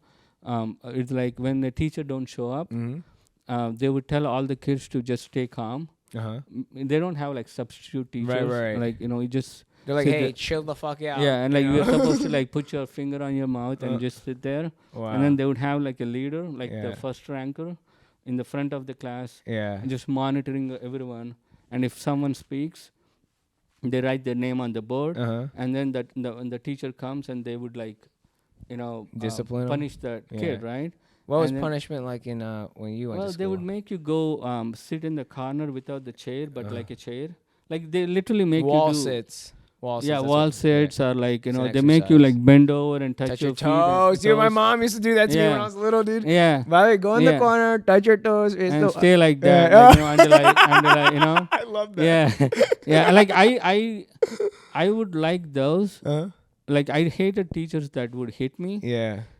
But there are teachers that would like tell you like go sit there. Yeah. And then after a while you start telling them jokes. Yeah. But that's like, you know, you start getting you know, they'll be like, oh, do you understand now? Like now you know to shut up, like not talk when I tell you not to talk. And then I'll be like, my legs are hurting, like I think I'm going to fall off, and I just start making shit up. Yeah. And they'll be like, all right, just go sit there, you know.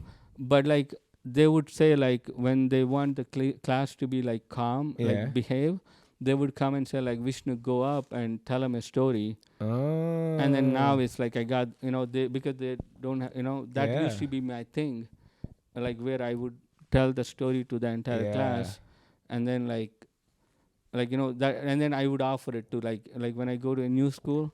Like this is my skill. I would be like, if they ask the first rank person to like go monitor the class, because usually what happens is the teacher don't show up and we're all like everybody's jumping around talking loud, and the next class starts getting disrupted. So the next class teacher comes around, she got no time to deal with this stupid class because she got her own class. So she'd be like, hey, who's the first ranker in this school, in this class? Okay, get up, monitor these kids. If anyone talks, write their name on the board. I'm going to come back and punish them. And then that's when I would be like, hey, a teacher, like I can tell them stories and keep them quiet. And she'd be like, okay, fine, tell them stories, you monitor them. Unless other than him, anyone talks, like write their name on the board. So not only do I have the audience of the kids, none of those motherfuckers are supposed to talk. Because she's going to write their name on the board. So I could just literally talk about whatever. The only response they can give me is laugh. Exactly. Like they can't talk back. Yeah, you've been doing comedy forever, basically. Then. Basically, yeah. And then I moved here.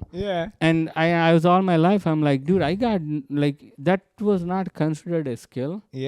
Like my grades were okay, Yeah. And my teachers would be like, Vishnu, you can't live off telling stories, dude. Like, dude, and because I'm always reading like news stories, like Yeah. history. Yeah. Because after a while you get bored of like fiction, because the plots are always the same, bro. Do you like meditating at all? Like, have you ever listened to Sadhguru and like all that shit? Like, No, I do like see him. or on just TikTok. know of that knowledge, like, you know what I mean, like just that No, background. I do. I got into that because I want to talk. Like I'm actually. You want to rub your finger on your thing so you can like, so it's not black. Oh. You want to do? No. I mean on your.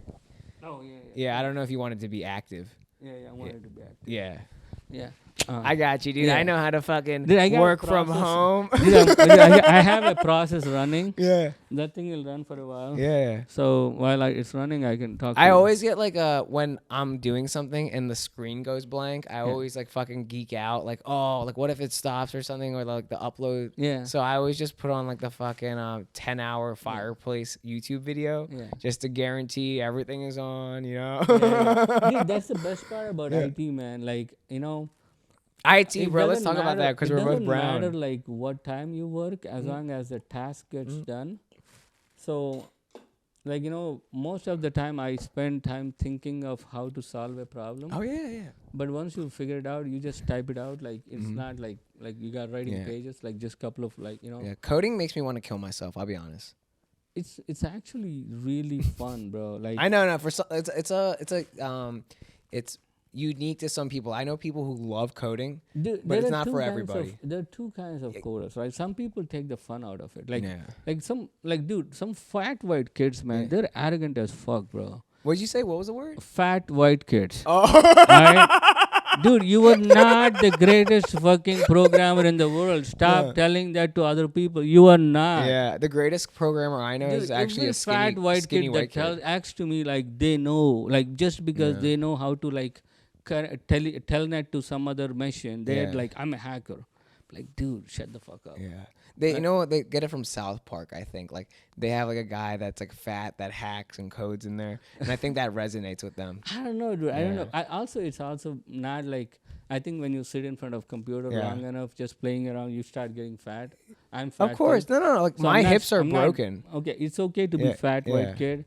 But dude, like, don't tell No, people it's not. you are the best. You're the best computer programmer in the world. No, dude, I don't even know what I'm doing. Yeah. But if I figure out a task, I'll run loops around you. Yeah. Like if there is a task that need to be done and figuring out how that needs to be done the best way, I'll run loops around you. I love this coder shit talk that I'm having on the podcast right now. I love this. It's making me so because wet. it's not about coding, right? I know exactly. It's the about engineer's ego, dude. Almost like, right? They just think, and they're so young, probably like the people you're talking about, and you're like, I have a little bit more experience, just like whatever, and there's people better than you, right? Yeah. So it's just like, yo, bro, shut the fuck up. Yeah.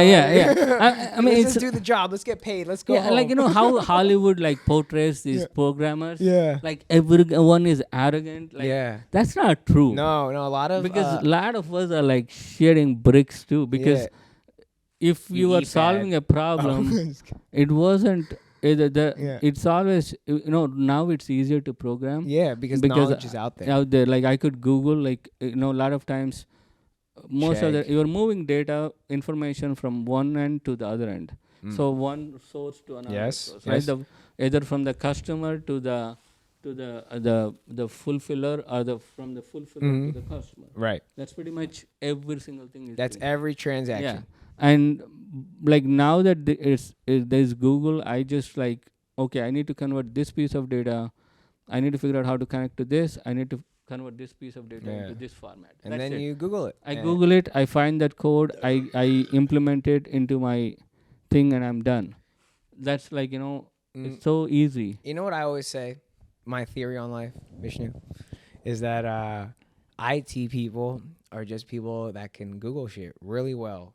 Yeah. When I call IT like Apple or some shit, I've already done all the Googling. Dude, isn't that way for everything? Like, like you that's want all to an learn, engineer is, in my opinion. It's just someone that like you want to learn piano. Like back in the day, you got to find a teacher. Yeah. Like now, you just need to YouTube it. Like there are like YouTube, lessons. man. dude, you can learn anything you want. Dude, the world is going to change, bro. Yeah. Like my kids, I'm so happy. I have kids now. Yeah. Like both my kids are born into like, information age. Yeah. Like right now, Well into the information. well age. into it, right? Too much information. No, but you know what though? Like it's all up to you, right? Yeah, all of exactly. us are smart. There are not dumb people in this world. Like none of us are dumb. There are Right. people that are insecure, but not dumb. Mm-hmm. Like there are people that are doing things that they're not supposed to be doing. Like their character traits are Right. not built for the task, so Yeah. they're not doing well. But if they were to figure out their characteristic traits that are built for the task, Yeah, exactly. they would do so much well. If they just figured out what they were put on this Yeah. earth to do. Exactly. Yeah. That's all there is, right? Yeah, that's the one path in life, dude. Yeah. Just figure out what your shit is and But then do that. we get caught up into this whole thing about making so much money, and we make the wrong things into Of course. like so. What were you talking about? Dude, I really want to know, like, so your name is Vishnu, right? Like, Yeah. that's a god's name, right? Like, my Yeah. dad's name is Vishnu. It's, like, so funny because, like, when you meet people, you said, like, they either take you, like, really good or they put up an ego, like, they get, like, tough with you, right? Because of, like, kind of your name. No, I mean, people are usually not like they don't. Okay, it's not Yeah, even yeah. that. Okay, maybe I misspoke. But, No, like, no, they're- like, it's, like, I mean, there are a couple of times like when people would come to me, like they figured out like Vishnu is a god's name. yeah. And they would come to me like kind of just because they figured out and for some reason like there is that religion thing. Yeah. But, I mean, back in India, like, what is, like, other Indian people, like, how does that, like, they're like, Oh, you're talking about India now. Yeah, Here. yeah. Oh. Or like just Indian people in general. I mean, I know when like white people figured it out, they're like, "Ooh, that's so cool." When I was growing up, there Yeah. weren't too many Vishnus in my class. Yeah. Like now, I guess it's pretty common. Yeah. But for some reason, like I always felt like my name was pretty Do unique. you know any Bhaviks? Bhaviks, no. Yeah. See, I know a couple. Yeah, now Yeah. I do. Like Yeah. when I was growing up. Well, but then again, I grew up in Andhra Pradesh, which Yeah. is like we don't like our name styles are more like Yeah. there are a lot of Srinivas or like we like Venkats Mm-hmm. because like Venkateshwara is our like big Tirupati is like a big thing for us. Sure. So his name, the Tirupati god is Venkateshwara, Srinivasa. So those are like the big names for Yeah. us. So even Vishnu is like, even though it's like pretty like common in North India, Yeah. in Andhra it's not that common. Oh, he's not like Vishnu ain't hanging out there. Like because Vishnu is another like Srinivasa, Venkatesha are another names for Vishnu. Oh, okay. There are local names for Vishnu. Yeah. So for us, it's like we refer to Vishnu as Srinivasa or Venkatesha. I see. So I that's see. why people are named Srinu or Venkat Yeah. from our area. Okay, that's Yeah. really interesting. And then like my grandma named me Vishnu because one of the reasons she told me was there was this big tufan. What is it? Like tufan is like hurricane. Tufan is a Hindi word for hurricane. Okay. And tufan. Yeah, I think tufan. that's a Hindi word. Tufan. Yeah. I don't know. Okay. I don't know. Yeah. Okay. No. It's like hurricane. Hurricane. Yeah. Hurricane, and it took out our farm. Oh wow. And like the entire village lost like the crop for that year. Okay. So my grandparents were like worried, like how to survive. Mhm. And then this government officer, his name is Vishnu. Apparently came and assessed the values and was honest and gave everyone like Indian government we especially to farmers they provide aid, right? Yeah. But he was very honest and he provided everyone like proper aid to helping them recover and able to plant next year. And his name is Vishnu. So my grandma is like, well, that's a god's name too. And, and she's like, that's what she told me. She's like, and also every time I call him, I'd be calling like God. Last name. So that's the reason we Indian people's names are all like after gods. Yeah. Because our grandparents are like about to they're in their retirement. And they're like, well, I want to call my grandkids with the God's name. So every time I call him, I say the God's name. Yeah. No, I get it. And, I get it. Yeah. And every name is like every God has 1,000 names. That's the Sahasranama is like 1,000 names. Yeah. and it's basically everything becomes one. Right. Like, all these names are like, basically the idea is that, like, it's one power. Oh, of course. Like, It's all like, one cosmic energy. yeah, We're all from one Jagannatha, stem like Isha is like, yeah, we're it's all, the same word that is used like in a little variation by Christians yeah. and Jewish. Like Isha is also Ishvara is Isha is that's where that comes from. Isha. Do you like Jewish people? I like every people. Dude. Oh, okay. Yeah, I love Jewish people too. I'm just saying. No, I like, dude. I like Muslims. I like Christians. I like, dude. It's not about who they are, bro. Yeah. It's about like, would they hurt me for no fucking reason? Should I worry about that? Has anyone ever tried to hurt you physically in your life? No, but I've heard of, the things that scare me is, even in India, it's pretty common where, like, there would be like some stupid rumor. Yeah. That would like pit one group of people. Like, you have Hindus, right? And then you have Muslims. And when I was a kid, there were these riots in Hyderabad. Oh, damn. And these are people like different religions. They're all working together, living together. Yeah. And have businesses next to each other. They've been surviving like that for hundreds of years. And then some politician decides, you know what? If they fight, I could take one side. My group has more numbers, so if I divide them based on this division, and then make them feel like I am their man to help them, and the other people are evil, I could get more votes and I could win. So, like, people that are in Hindu majority areas, there are like people that pit against Muslims, and then there are people that are in Muslim dominated areas that would pit people against Hindus, just to create that division. And it's not just Hindus, and it's like they will find a division. They will find, that's where castes come from. They didn't come from the scriptures, or they didn't come from the old literature. They came from, this is politicians, like be it British or the kings before them. Like groups of people, basically, I want to have more people support me. And how do I do that? I divide people by that group.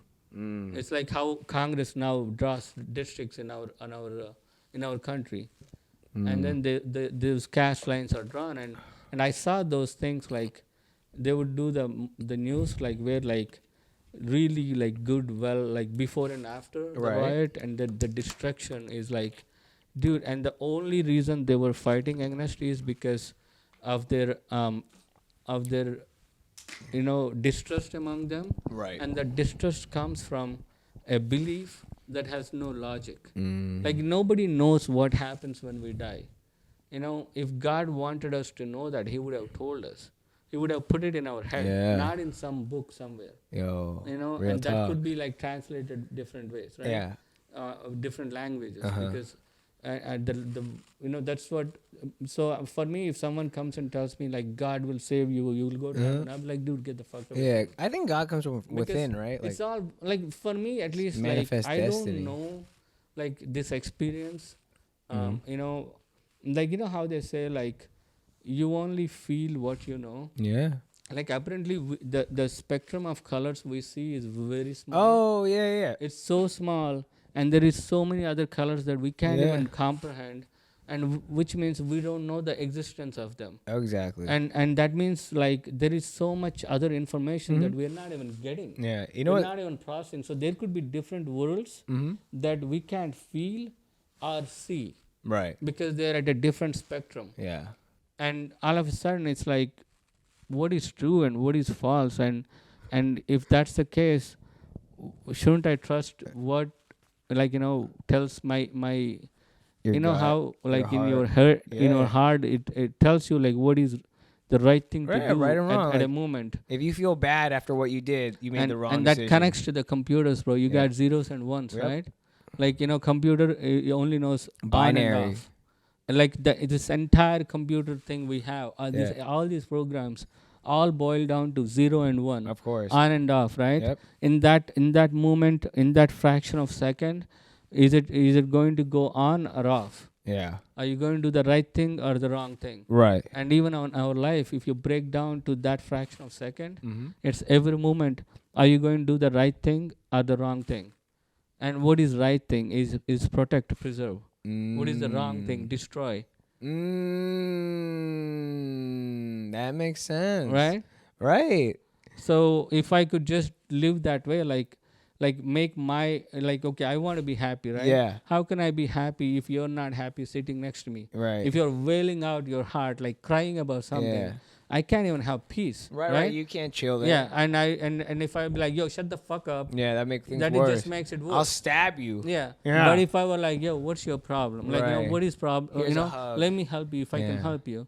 And then now we have a bond, right? Yeah, I agree. And then now it's a much more peaceful thing, right? Yeah. Even if it's something I can't fix, I can at least give you that shoulder to cry on. Yeah. That you feel supported. I agree. And if my place is peaceful, I'm peaceful, I have a good life, right? Yeah. And if we, everywhere you are, like, you just make sure people around you are comfortable. Right. You are comfortable, and your life should be good. Dude, I'm all about motherfucking comfort. Like, even Yeah. like when you came in here, like, didn't you feel a little comfortable? Yeah. I know there's a lot of wires, but like. No, I like the vibe, bro. It's nice. No, I said wires. No, the vibe. The I know what you vibe. said. The vibe. Oh, thank you. I wasn't thinking about wires. Yeah. I just like this the way you had this set up. Well, you know when you're talking about Kinko's? Like, Yeah. let me tell you about fucking Kinko's, dude. Yeah.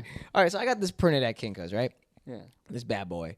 And it was like, I would have liked it to be longer, but me and the guy at Kinko's, it was just, we had such a hard time communicating. Yeah. And like, Yeah. Keep going. it was like unbelievable. And by the time this printed and like the podcast, it was like the first episode was being recorded the next day.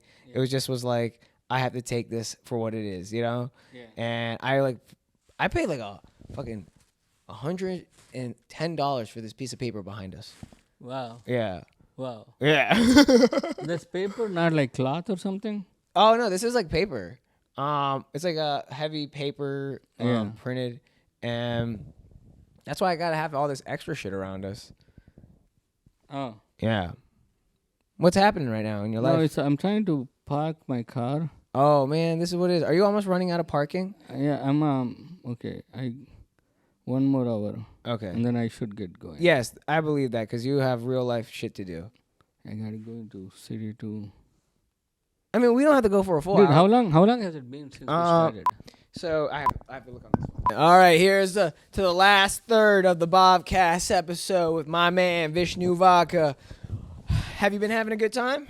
Yeah, bro. And I just realized, we were talking about me telling jokes in school. And everybody was telling, and then I went somewhere else because, like you said, it's a rabbit hole. It's the whole thing. Yeah. But when I moved to America, right, until then I was like, everyone was telling me that that's not a skill I could make money. Yeah. Because in India we have something called Burrakada or Harikada. Mm-hmm. These are like trained artists. Sure. That go town to town telling stories. Okay. They tell Ramayana, Mahabharata, and they tell stories like plots, like sub stories from those, and they make them really entertaining. Yeah. There's different styles.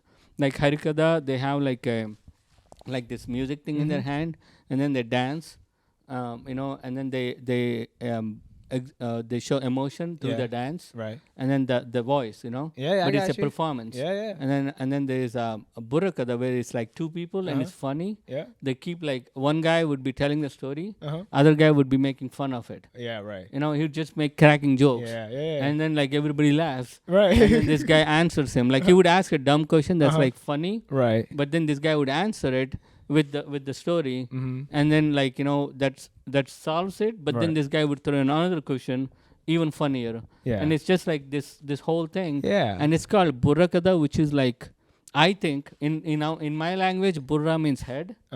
Like the reason I think it's called Burrakada is because the way they say it, they include comedy in it. Yeah, sure. It kind of gets the story right into your head. Right. And but I used to really like those. Watching them, and then everybody would be like, "Dude, are you going to do that?" Like, basically, like, because all I'm good at is telling stories. Yeah.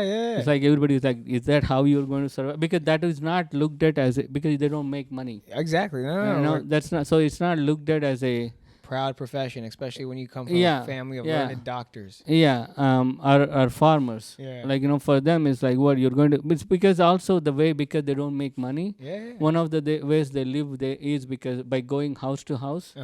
In the night they tell the story. Right. And then everybody cheers. And next day they just go around the entire village, house to house. Yeah. And everybody gives them some money. Oh. Because they saw their story last night, and they didn't pay them. Yeah. But also, even though they gave them money, it's kind of considered like begging, right? Yeah. And that's why, at least for everybody, like, I never did, but it's about, and also I cannot tell that that way, like, I don't know Harikatha. I don't know how that art form. I don't know it. Yeah. I just can tell stories. So I'm not even worth for that. I'm not even good enough for that. Yeah. And then I moved to America, and then I was watching Jay Leno because NBC. Yeah. I really like Jay Shout Leno. out Jay Leno. He actually lives here in Philly. He has a show here wow. in Philly. Yeah. You should hook up with Jay Leno, man. It could be possible. Nah, dude, I don't need a handout. No, it's not a handout. Like, He'll be like, "Oh, Vishnu, what's good?" I want to, dude. I will meet him when the time comes. Exactly, when the time is. That's what I believe in. It's all about like, because when I'm ready as an artist to be worthy to meet him, I will like Russel Peters. This is completely out of the blue, bro. Yeah. Like Russel Peters. Like Jay Leno is the one I saw on NBC, right?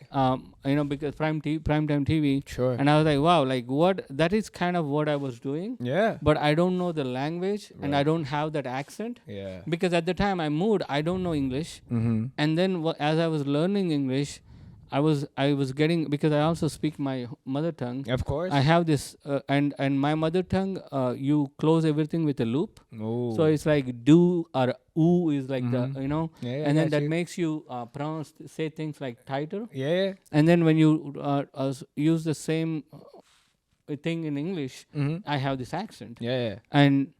And I was like, okay, people don't understand me, and they're like, slow down. So how the heck am I going to go tell stories? Like, what am I going to tell them that would relate me to them? Like, who are these people? I don't know these people. Exactly. I just moved here from India, and it's not it's not like now where you can see Google photos and click Google. Like you literally have to go to the library and look at photos, right? Yeah. So. And so I didn't really think about it, but then when I saw Russel Peters on stage, he came to Ohio State 2005, 2006. Yeah. And one of my friend, they all arranged it, and then I paid like $50 or something. Of course. And then I got one of the like upfront seats because it's organized by my friends, and so I could see him right there. And then Rajiv, his tag is Funny Indian. Yeah. He opened for him. Okay. I saw him again at Cincinnati. Yeah, shout out Rajiv. Rajiv, I think, I don't know his last name. Like Funny Indian, Google. Yeah, it, no. I will get his fucking gamer tag right here. Yeah, and then I saw him. He killed, but you can tell like he's still like developing at the time. And then Russel Peters walked in. And this is like not Indian crowd, bro. This is a mixed crowd, right? Of course, yeah. You got black people, white people, Indian people, Chinese people. This is like university crowd. Yeah, exactly. And just fucking murdered, bro. Like he was talking stuff, Indian stuff that I've seen, telling to these people that have no fucking idea what India is, just making them ball over, like kneel over. I was like, oh fuck, like this can be done. Like this guy is my template. Like in a way, I mean, like his is more like accents, and his is more about like crowd work and thoughts and crowd work, and he's so fast on his feet that he can see you and he can come with like 10 jokes like that. Well, he also knows a lot of culture because he grew up around a lot of culture. And he has that ability to pick up, because a good story, like if you can do the voice, bro, like Oh yeah, exactly. Like I know. For me, like I can barely have, I have that I've been told by so many comedians that my Indian accent is the worst thing ever. Yeah. And I just still do. I don't even try accents because I can't even understand accents. I can't decipher them, so I don't even try that shit. No. So the only thing is I can only tell my stories, are stories that I learned somewhere. Yeah. but watching Russell just like dude, like he's immensely talented. Yeah. But it kind of opened that valve in my head, like this is there is a profession. Yeah, there is like this is tangible. I can get this. I can do this too. And then I went to my first open mic. I did in like. Tell me about that. Dude, I did this in like 2000, right around that time. Okay. I was in film school. Oh, film school. Yeah, I went to New York Film Academy. Because I was like, since I was worried about going on stage, I figured I would write scripts and figure out how to make it into a movie. Yeah, just kind of surround yourself in that. Which really helped me. Like I worked for a couple of Indian movies, but I'll get to that later. So for that, I was looking for actors, and I wanted this really funny-looking guy. Yeah. I think Zoolander. This goofy dude. He has a plan, but he fucks up. Just by his mannerisms, he will fuck it up. Yeah, I feel that. I was looking for that kind of character, and someone told me like, "Yo, there is this this place. There's all these artists come and perform.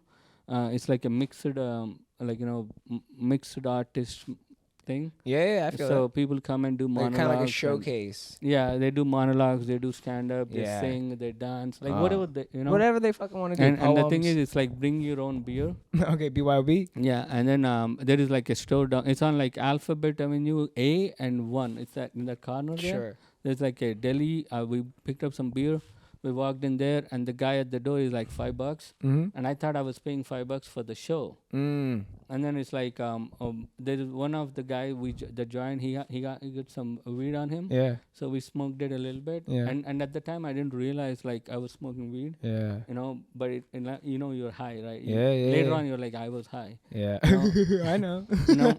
And then so, you're in handcuffs. You sit in the back I went of a and police I car. sat there, right? I was high. I had like a couple of beers. I was kind of drunk. Yeah. And then this guy, and I was laughing. People are doing this guy. One guy came and shaved his head, like right in front of like he put like all these newspapers, sat on the newspaper, just shaved, and everybody watched because that's his 5 minutes. Yeah. He shaved his head. Oh my God. 5 minutes. He's like a and then method wrapped actor. up his papers and he left.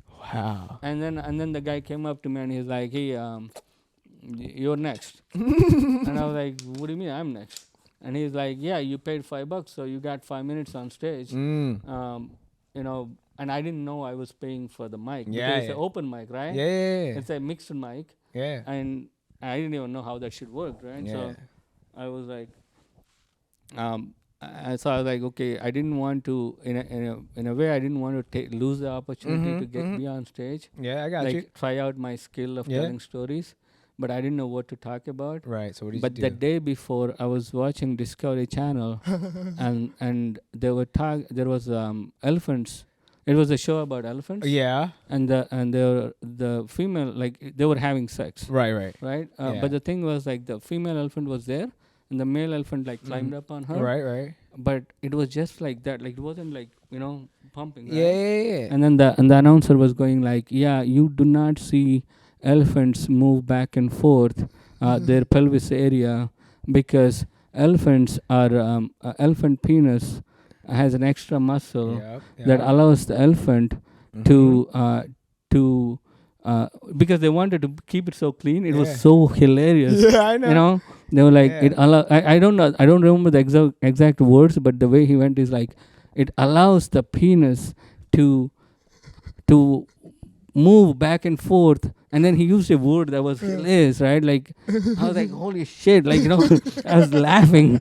And I was like, and then he's like, this feature is also with rhinoceros and hippopotamus. And I was like, holy shit, I got to tell this to someone. You got to tell it to the world. And then this guy was like, yeah, you got 5 minutes. I was like, I'm going to fucking talk about that shit. And I literally went and did my elephant joke. That was the first mic. Like, people laughed their ass off. Everybody was like, yo, you got to do this. You got to do this.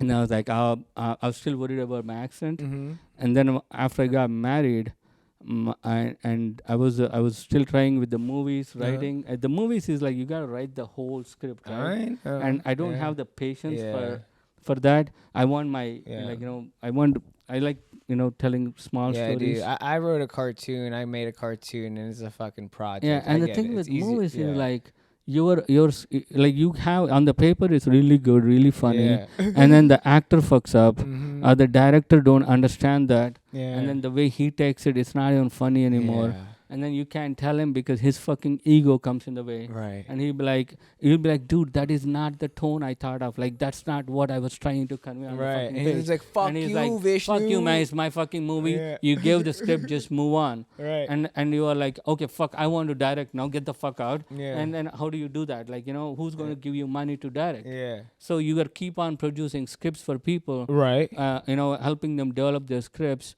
And then because they have money and they have resources to be a director. And because with the cameras that we have now, and you still need production costs. Like I don't have that money. So and then I was like, you know what? Like I gotta take it to stage. Yeah. That's what I was thinking.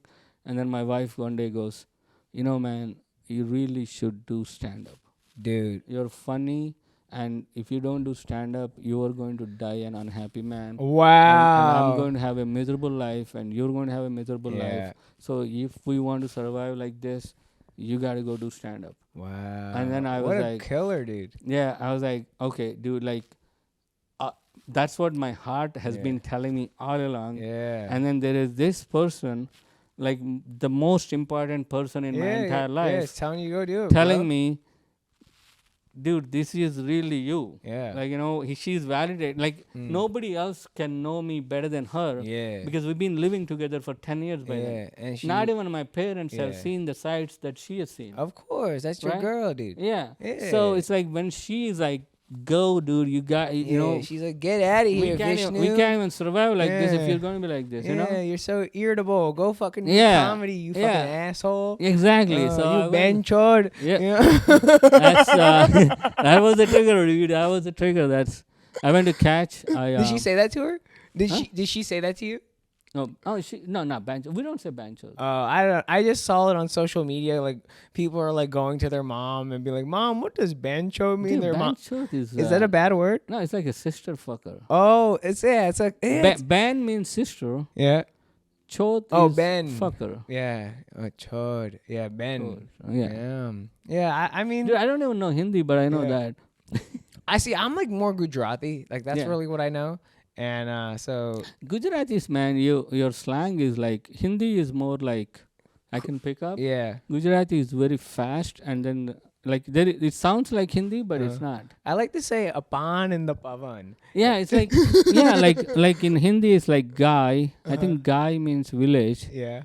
No, Gam means village. Yeah, Gam. And then like the way Gujaratis say is like Gai, I think is cow. I think Gam is what I know. That's village. Yeah, I think Gam is village. Yeah. But the way Gujaratis say it, it's also village in Hindi. Okay. But the way Gujaratis say it is like, initially I was like, what the fuck is he saying? Like, like my friend, like, they're all Gujaratis. Yeah. And then he would be like, come up to me like, yo, man. Like, he would like make fun of me, right? Right. But the way he would do it is like, he would be like, yo, this is not how it is back in the Gam, right? In the Gam, son. And I'm like, what the fuck is he saying? Dude, I was like, when the fuck did you go to the Gam? I want to do like comedy that's like broken English and broken Gujarati, right? Like I can like talk to my mom and call her and like crack her the fuck up, and like my sister like will be at home and be like, what the fuck are you saying to her? And I'm just like, I'm not saying anything. I'm just talking to her, just like mixing Gujarati. The two, and just like saying like certain words in like that's all I know in Gujarati. You know, I just know conversational enough to like talk to my grandma and like just certain fun words that like my mom would use against me, like when I was like getting like scolded, right? Yeah. So I just like keep those like like my mom used to say like Mario Ako Ejo. So that means like look with my eyes. Like if she sent me down into the basement to go get something, I'm like, well, I can't find it. Yeah. She's like Mario Ako Ejo. So like now like when she's like fucking doing something, I'm like, Mom, Mario, like, like so just like all that fun. So I'm like, dude, like I know like it's there in the future, but like I'm like, that's just like my silver bullet. Yeah. Dude, but that's like a targeted audience though. Yeah, that's targeted, but like if I can blend it, like you can almost do broken Gujarati with a lot of English around it. Here is the problem I noticed with Indian people, right? Yeah. They won't accept you unless, at least Indian people, current generation, older generation of Indian people in America, right now they won't accept you unless white people accept you.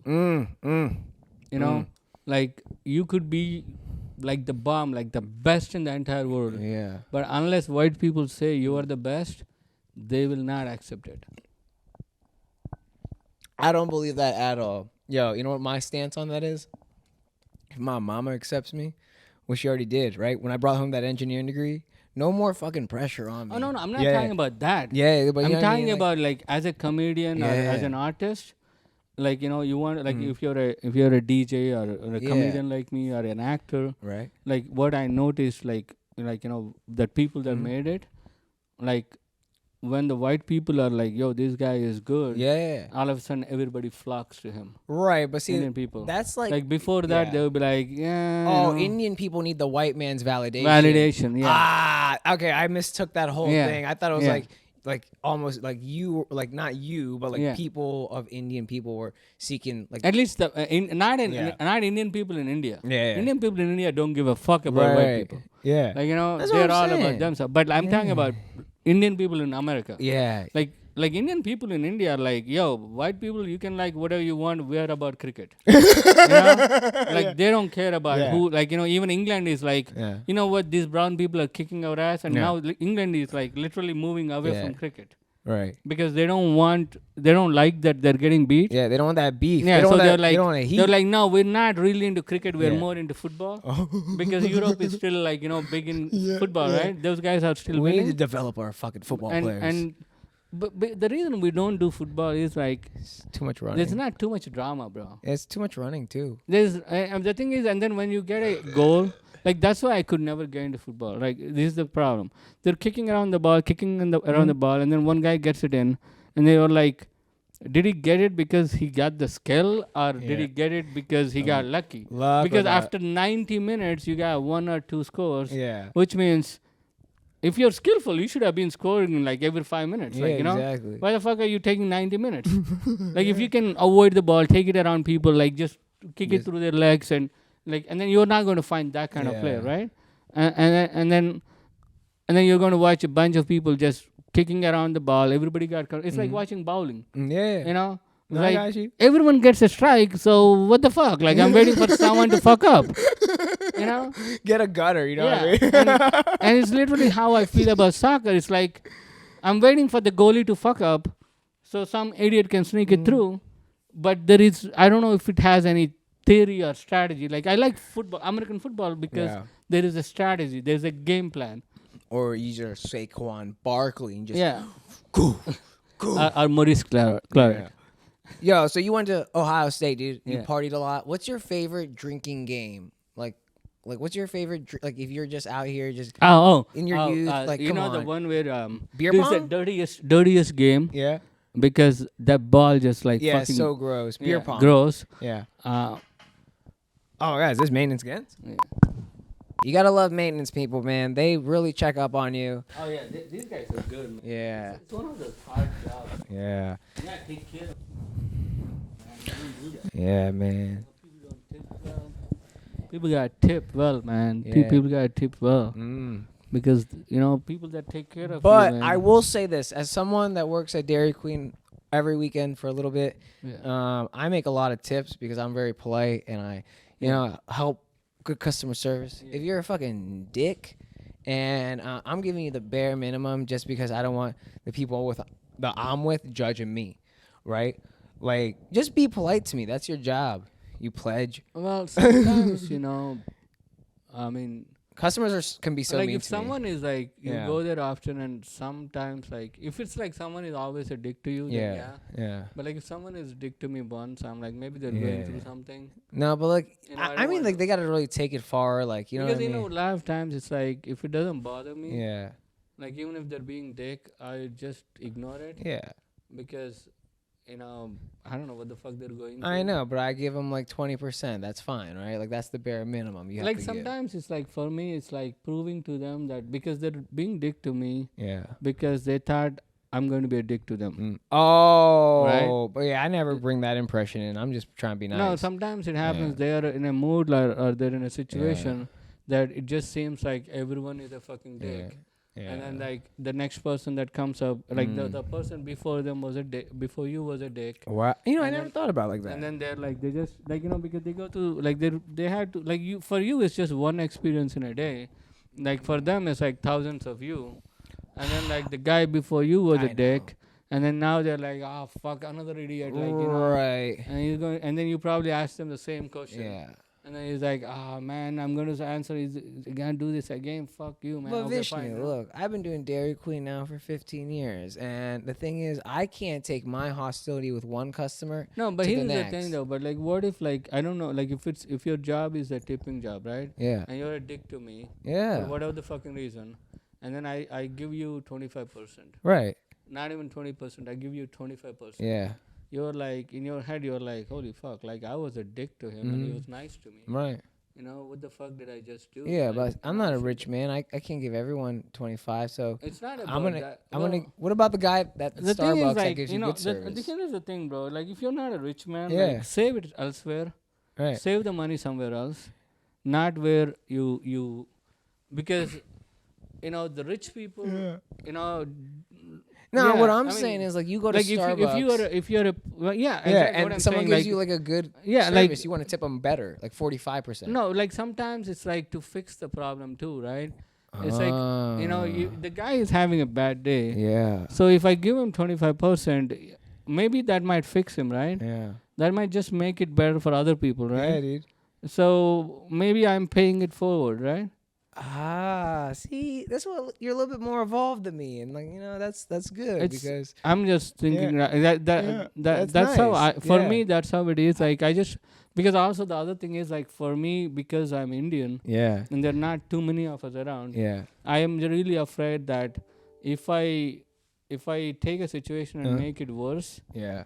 it might make it worse for another Indian person who's in my same circumstance Yeah, where he's trying to fit in a world where he is new. yeah, And then now I just made it worse for him. yeah. So I got to, for me, I got to think about that Do you too. think Like, there's a lot of Indian people now trying to fit into a new world?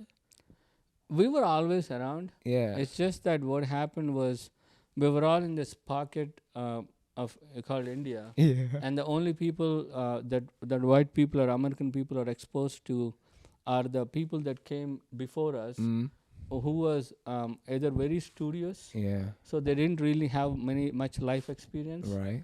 And then they come here and they kind of adapt into the white culture. Like they don't really mess with the Indian culture. Right. Are like the people that are like just like very rigid with their Yeah. with their faith. Like I'm gonna hold on to this because I'm here. I'm gonna make my kids learn this, Yeah.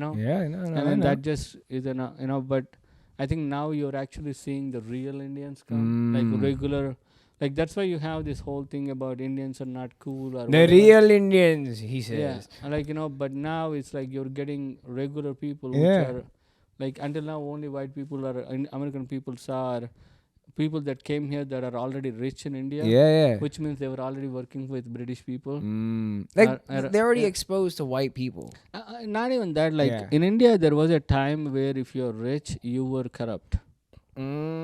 Like in the 50s, 60s, basically the system under British encouraged corruption. I love corruption. That's Well- what I'm saying. Well, the system under British encouraged corruption is because for them you need a betrayer to work for you, right.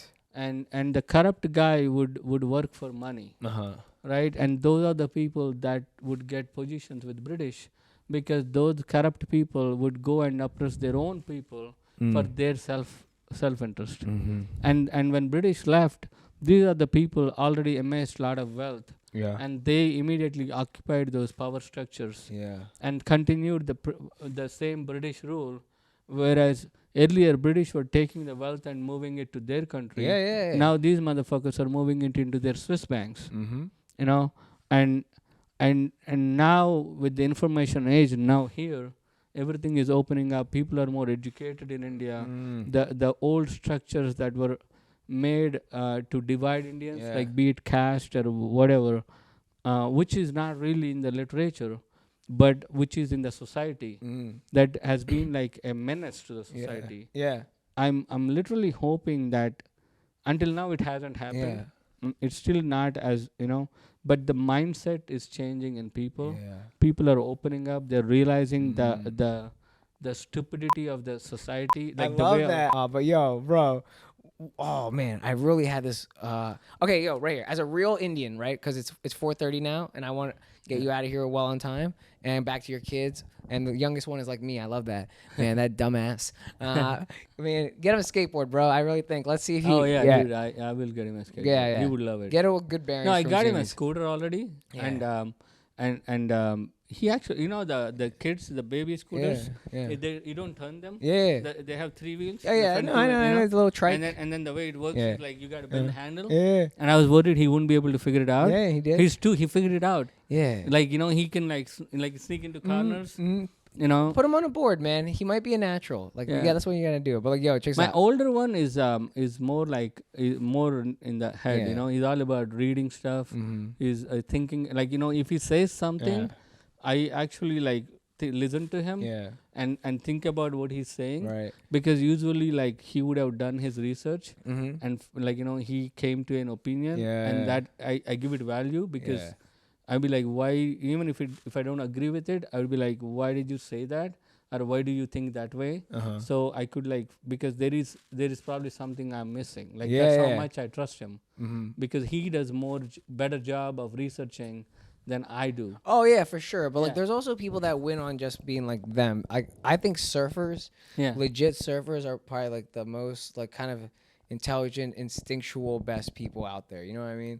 Just to be out there and like Mother Nature's vibe, but that's not what I was trying to get to. That's true, dude. Everyone that sits, like if you go and sit in the Mother Nature, your thoughts, bro, they just you start to vibe with her. It's like one connection. But like that's the whole thing about yoga, right? Yeah, the idea is like you sit there and practice one form, like just stay in that form and then just relax to a point where like you're not, like.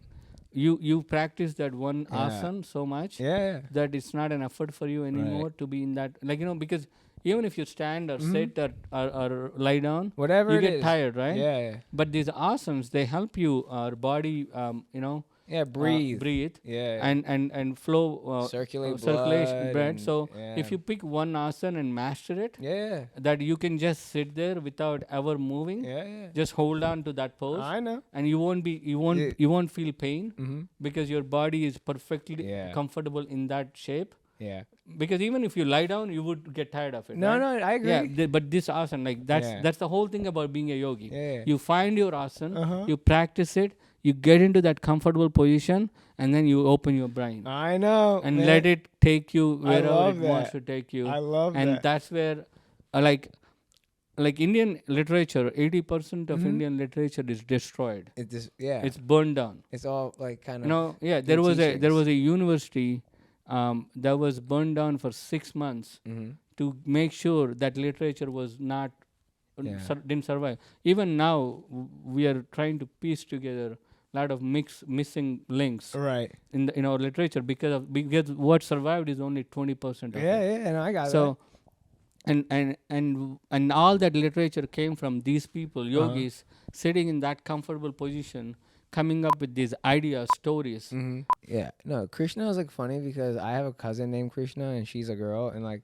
there's also a guy named Krishna is also means dark.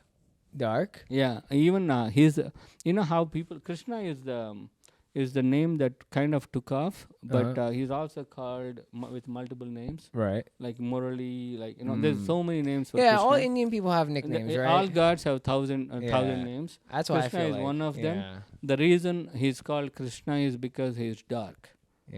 They're literally calling him, saying Krishna is like this black guy, this dark guy, because that was his trait. He's Yo, my Krishna, person. Right? That's what it is. Yeah, like if you go to like if you go to North Indian temples, they whitewashed him too. Like you'll have like these statues where he's like light skinned, like and the truth is he's called Krishna because he's dark. He's a little darky. Yeah, he's considered, his skin color is considered is compared with the water what do you call Surface? clouds with water in them, Oh. with dark, like, you know, Yeah, the almost color. purple, right? Like, no, the really dark, like Yeah. black Yeah. black clouds. Yeah, I got Krishna you. is like the color of the black cloud. Black cloud, I got you. Okay, yo, Vishnu, I need to know. Yeah. I need to know because you're a real Indian, right? Yeah. You said something earlier, and you're like a real Indian knows this, and I was like, damn, I ain't no real Indian because I was born in Lansdale, Pennsylvania. I say y'all. You ain't got the accent down. I got a motorcycle. That's and how West Virginia people sound too. I know. If you're like anywhere in grass, you just gotta plug a little nasal and then You're in the Appalachian Mountains. Yes. So as a real Indian, is India slowly becoming one of the next superpowers in the next 20 years? You think? I don't know about. Are they coming up? Are they on a come up? A heavy They come are up? coming up definitely, but there are things that Indians need to figure out too. Yeah, but weren't you saying like we are like figuring it out? We're learning, We are becoming more figuring it open. out, but the thing is, there are a lot of corrupt forces, Yeah. corrupt people that are in power, that are dividing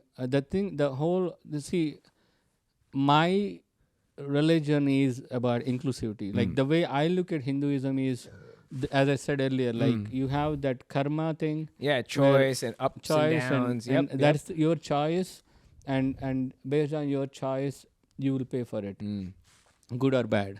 Dude, And you can fix it by doing if you accidentally, like for example, you accidentally hit someone while driving, and cause them to lose a leg or something. Even though you did it by accident, I know you go to jail and whatever, but the true way to repent for it is to help someone else. Yeah. In a situation, or do your best to help other people. So hoping that your bad karma would make it up for it.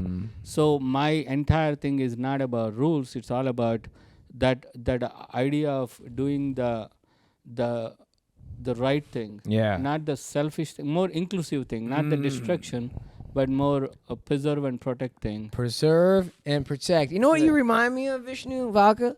The Batman. You know who the Batman is? Yeah, dude. Yeah. The Hindu His Batman. you're the Hindu Batman. comedy guy. Yeah, dog. Yo, man. No, this has really been great. I don't want you to get a ticket because of your fucking parking. Yeah. I want you to go Thanks, home, man. see Yeah. your kids. We're running So like... did I answer your question? Yeah, Because yeah. I sometimes think you. I go off on a we tangent. are. India is still going to get in their own way, and that's what we've been known to do because India's in India's Well, mind. I'm hoping because of the information. Yeah. Just people will like. There are a lot of people like I listen to this guy in my language. Yeah. His name is Garikapati. Okay. I love his last name. Party dog. Garikapati. He just basically does what I was talking about, like Mahabharat, in my language, and recently I was looking at his feed. He got like multi-million followers. Yeah. All of them are younger people, Uh-huh. and he's a very like open-minded person. He's Yeah. not like, he doesn't tell you like rigid, like you gotta do this, you gotta do that. Yeah. He would tell you like, don't follow those dumb rules. Like think about it, think about this, like think about that, like and he literally like breaks it down for you. So I listen to him, and I know a lot of people are listening to Sadhguru. Yeah. And like his thing is also, the only reason people listening to them is because they're speaking facts. Yeah. No, they're like thoughtful. They've thought about this. They've meditated. Exactly. The stuff that Yeah. They put in their that's not 10,000 based hours. on You know what I some mean? dogma. Yeah. No, Like of course not. there is when the minute any one of them hit a dogma, Yeah. like I hope they'll realize and Yeah. they don't do it, or they will fall. Because like a lot of times people tend to fall into that, like they think they're getting bigger and better, and then they start thinking like they're something they're not, Mm-hmm. and then they fall into this dogma like, oh, you got to do it this way because I said it. Yeah.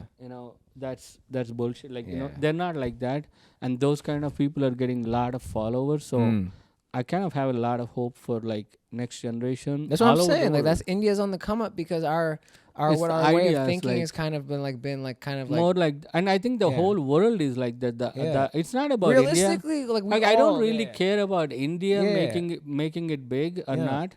I care Yeah, either do about I. the idea of inclusivity growing Mm-hmm. to a point where the world, instead of like dividing each other based on whose God is better or Yeah. or whose ideas which can be proven or better, because we don't know whose idea is right, and we're fighting about things we don't know about. Yeah, but And if we could just like chill, chill, of course, chill, smoke a just blunt. smoke a blunt, Everyone gets to come a little bit. I understand. and listen to each other, find out our yeah. stories, and then get along and figure out a way to coexist. That's why we all got brains. We're not animals where we gotta bomb each other. We could literally facts. like talk to each other. Like Bill Burr said that, bro, on his podcast, and I was like, wow, like this guy is a genius. He's like, it's like, yo, we can talk. We don't need to, fight. Like, why are these people dropping bombs on each other? Why don't you guys just get in a fucking room and talk and get it over with, like, so people don't die? Yeah, but And that's what he said. And we are adults, right? we are. Aren't we adults supposed to do that? Aren't these things need to be settled in conference rooms, not in fucking battlefields? What are we, animals? We are animals to a point, kind of. To a point, We need to are. stop that. We need to, Yeah. like, as I said earlier, we were talking about that, the history. Like, go back and look at the history. Yeah, no, we should. and we should be, objectively, yeah. and decide who should have what, Yeah. and get it over with. I agree. And get rid of those. Like, the problem is like people get into one thing like, oh, capitalism is the perfect, or communism is the perfect. Like, what about the mix, yo? Like, there are ideas that are good over there, and there are ideas that are good here. I agree. Why don't we mix up the ideas? Why do we gotta like take different sides and fight? Dude, I always say cultural appropriation is actually twisted because it's cultural appreciation. Yeah. You know what I mean? Like, imagine like fucking people. How much time you got left on that part? Yeah, like how much is left on there? 3 minutes. God I damn. could extend it for like 10 minutes. Yeah, okay. So, yeah, cultural appreciation. Everyone appreciate things. When people came out with like ink blot, that's just henna that's dyed black, right? You know what I mean? Yeah. And they just intensified it so it stays on you for much longer. I was like, hell yeah, make money. I should have thought of that. Fuck me. Instead of using that as an art piece, Yeah. as a tool, they would make that into another like faith thing. Yeah. Where like, oh, you gotta have this image, or It doesn't matter, but like that came from us. You know, like the henna kind of temporary tattoo. yeah, because that shit grows there. Yeah, and then like, ghee, turmeric. Like I love all that shit. Like Yeah, because yoga. we come from a Yeah. region that shit grows. Like, we Yeah. don't have apples because Yeah. apples don't grow for us. Yeah, mango. We don't have strawberries. Yeah. Like, it's funny, like people in India, Yeah. like when they talk about, oh, yo, man, I love strawberries. Yeah. I'm like, when the fuck did you eat a strawberry? That shit don't grow there, and even the shit that comes to Yeah. you is like weeks old. Yeah. Yeah. Like I would take an Indian guy, tell me a mango or like Goa or like Yeah. like sapota or something like that. I And, like, love mangoes. Do you love mangoes? yeah, I love mangoes because I grew up with them. Yeah. But like, we got, I don't know, dude, people are just dumb. People are dumb. You've heard it Like, here. not people, leaders are dumb. Leaders? Or leaders are Yes, I agree with that. Our leaders are. Yeah. But you've been here. Yeah, We've there's had like a farts. 4-part podcast. This is my man, Vishnu Vaka, the Batman of fucking India, dog. I love it because he leads his life to provide and protect. Yes. And that's one of the hardest things I've been said on this no, podcast. not provide, protect and preserve. Protect and preserve. Yeah. That's even better. Yeah. Yeah, man. Well, thanks for coming through, my dog. I'm glad I got to meet you today for the first time. And we're gonna fucking protect and preserve all this motherfucking shit, dude. That's what it's gonna have to be like. That's how it's going All to right. Peace out. be. Peace out.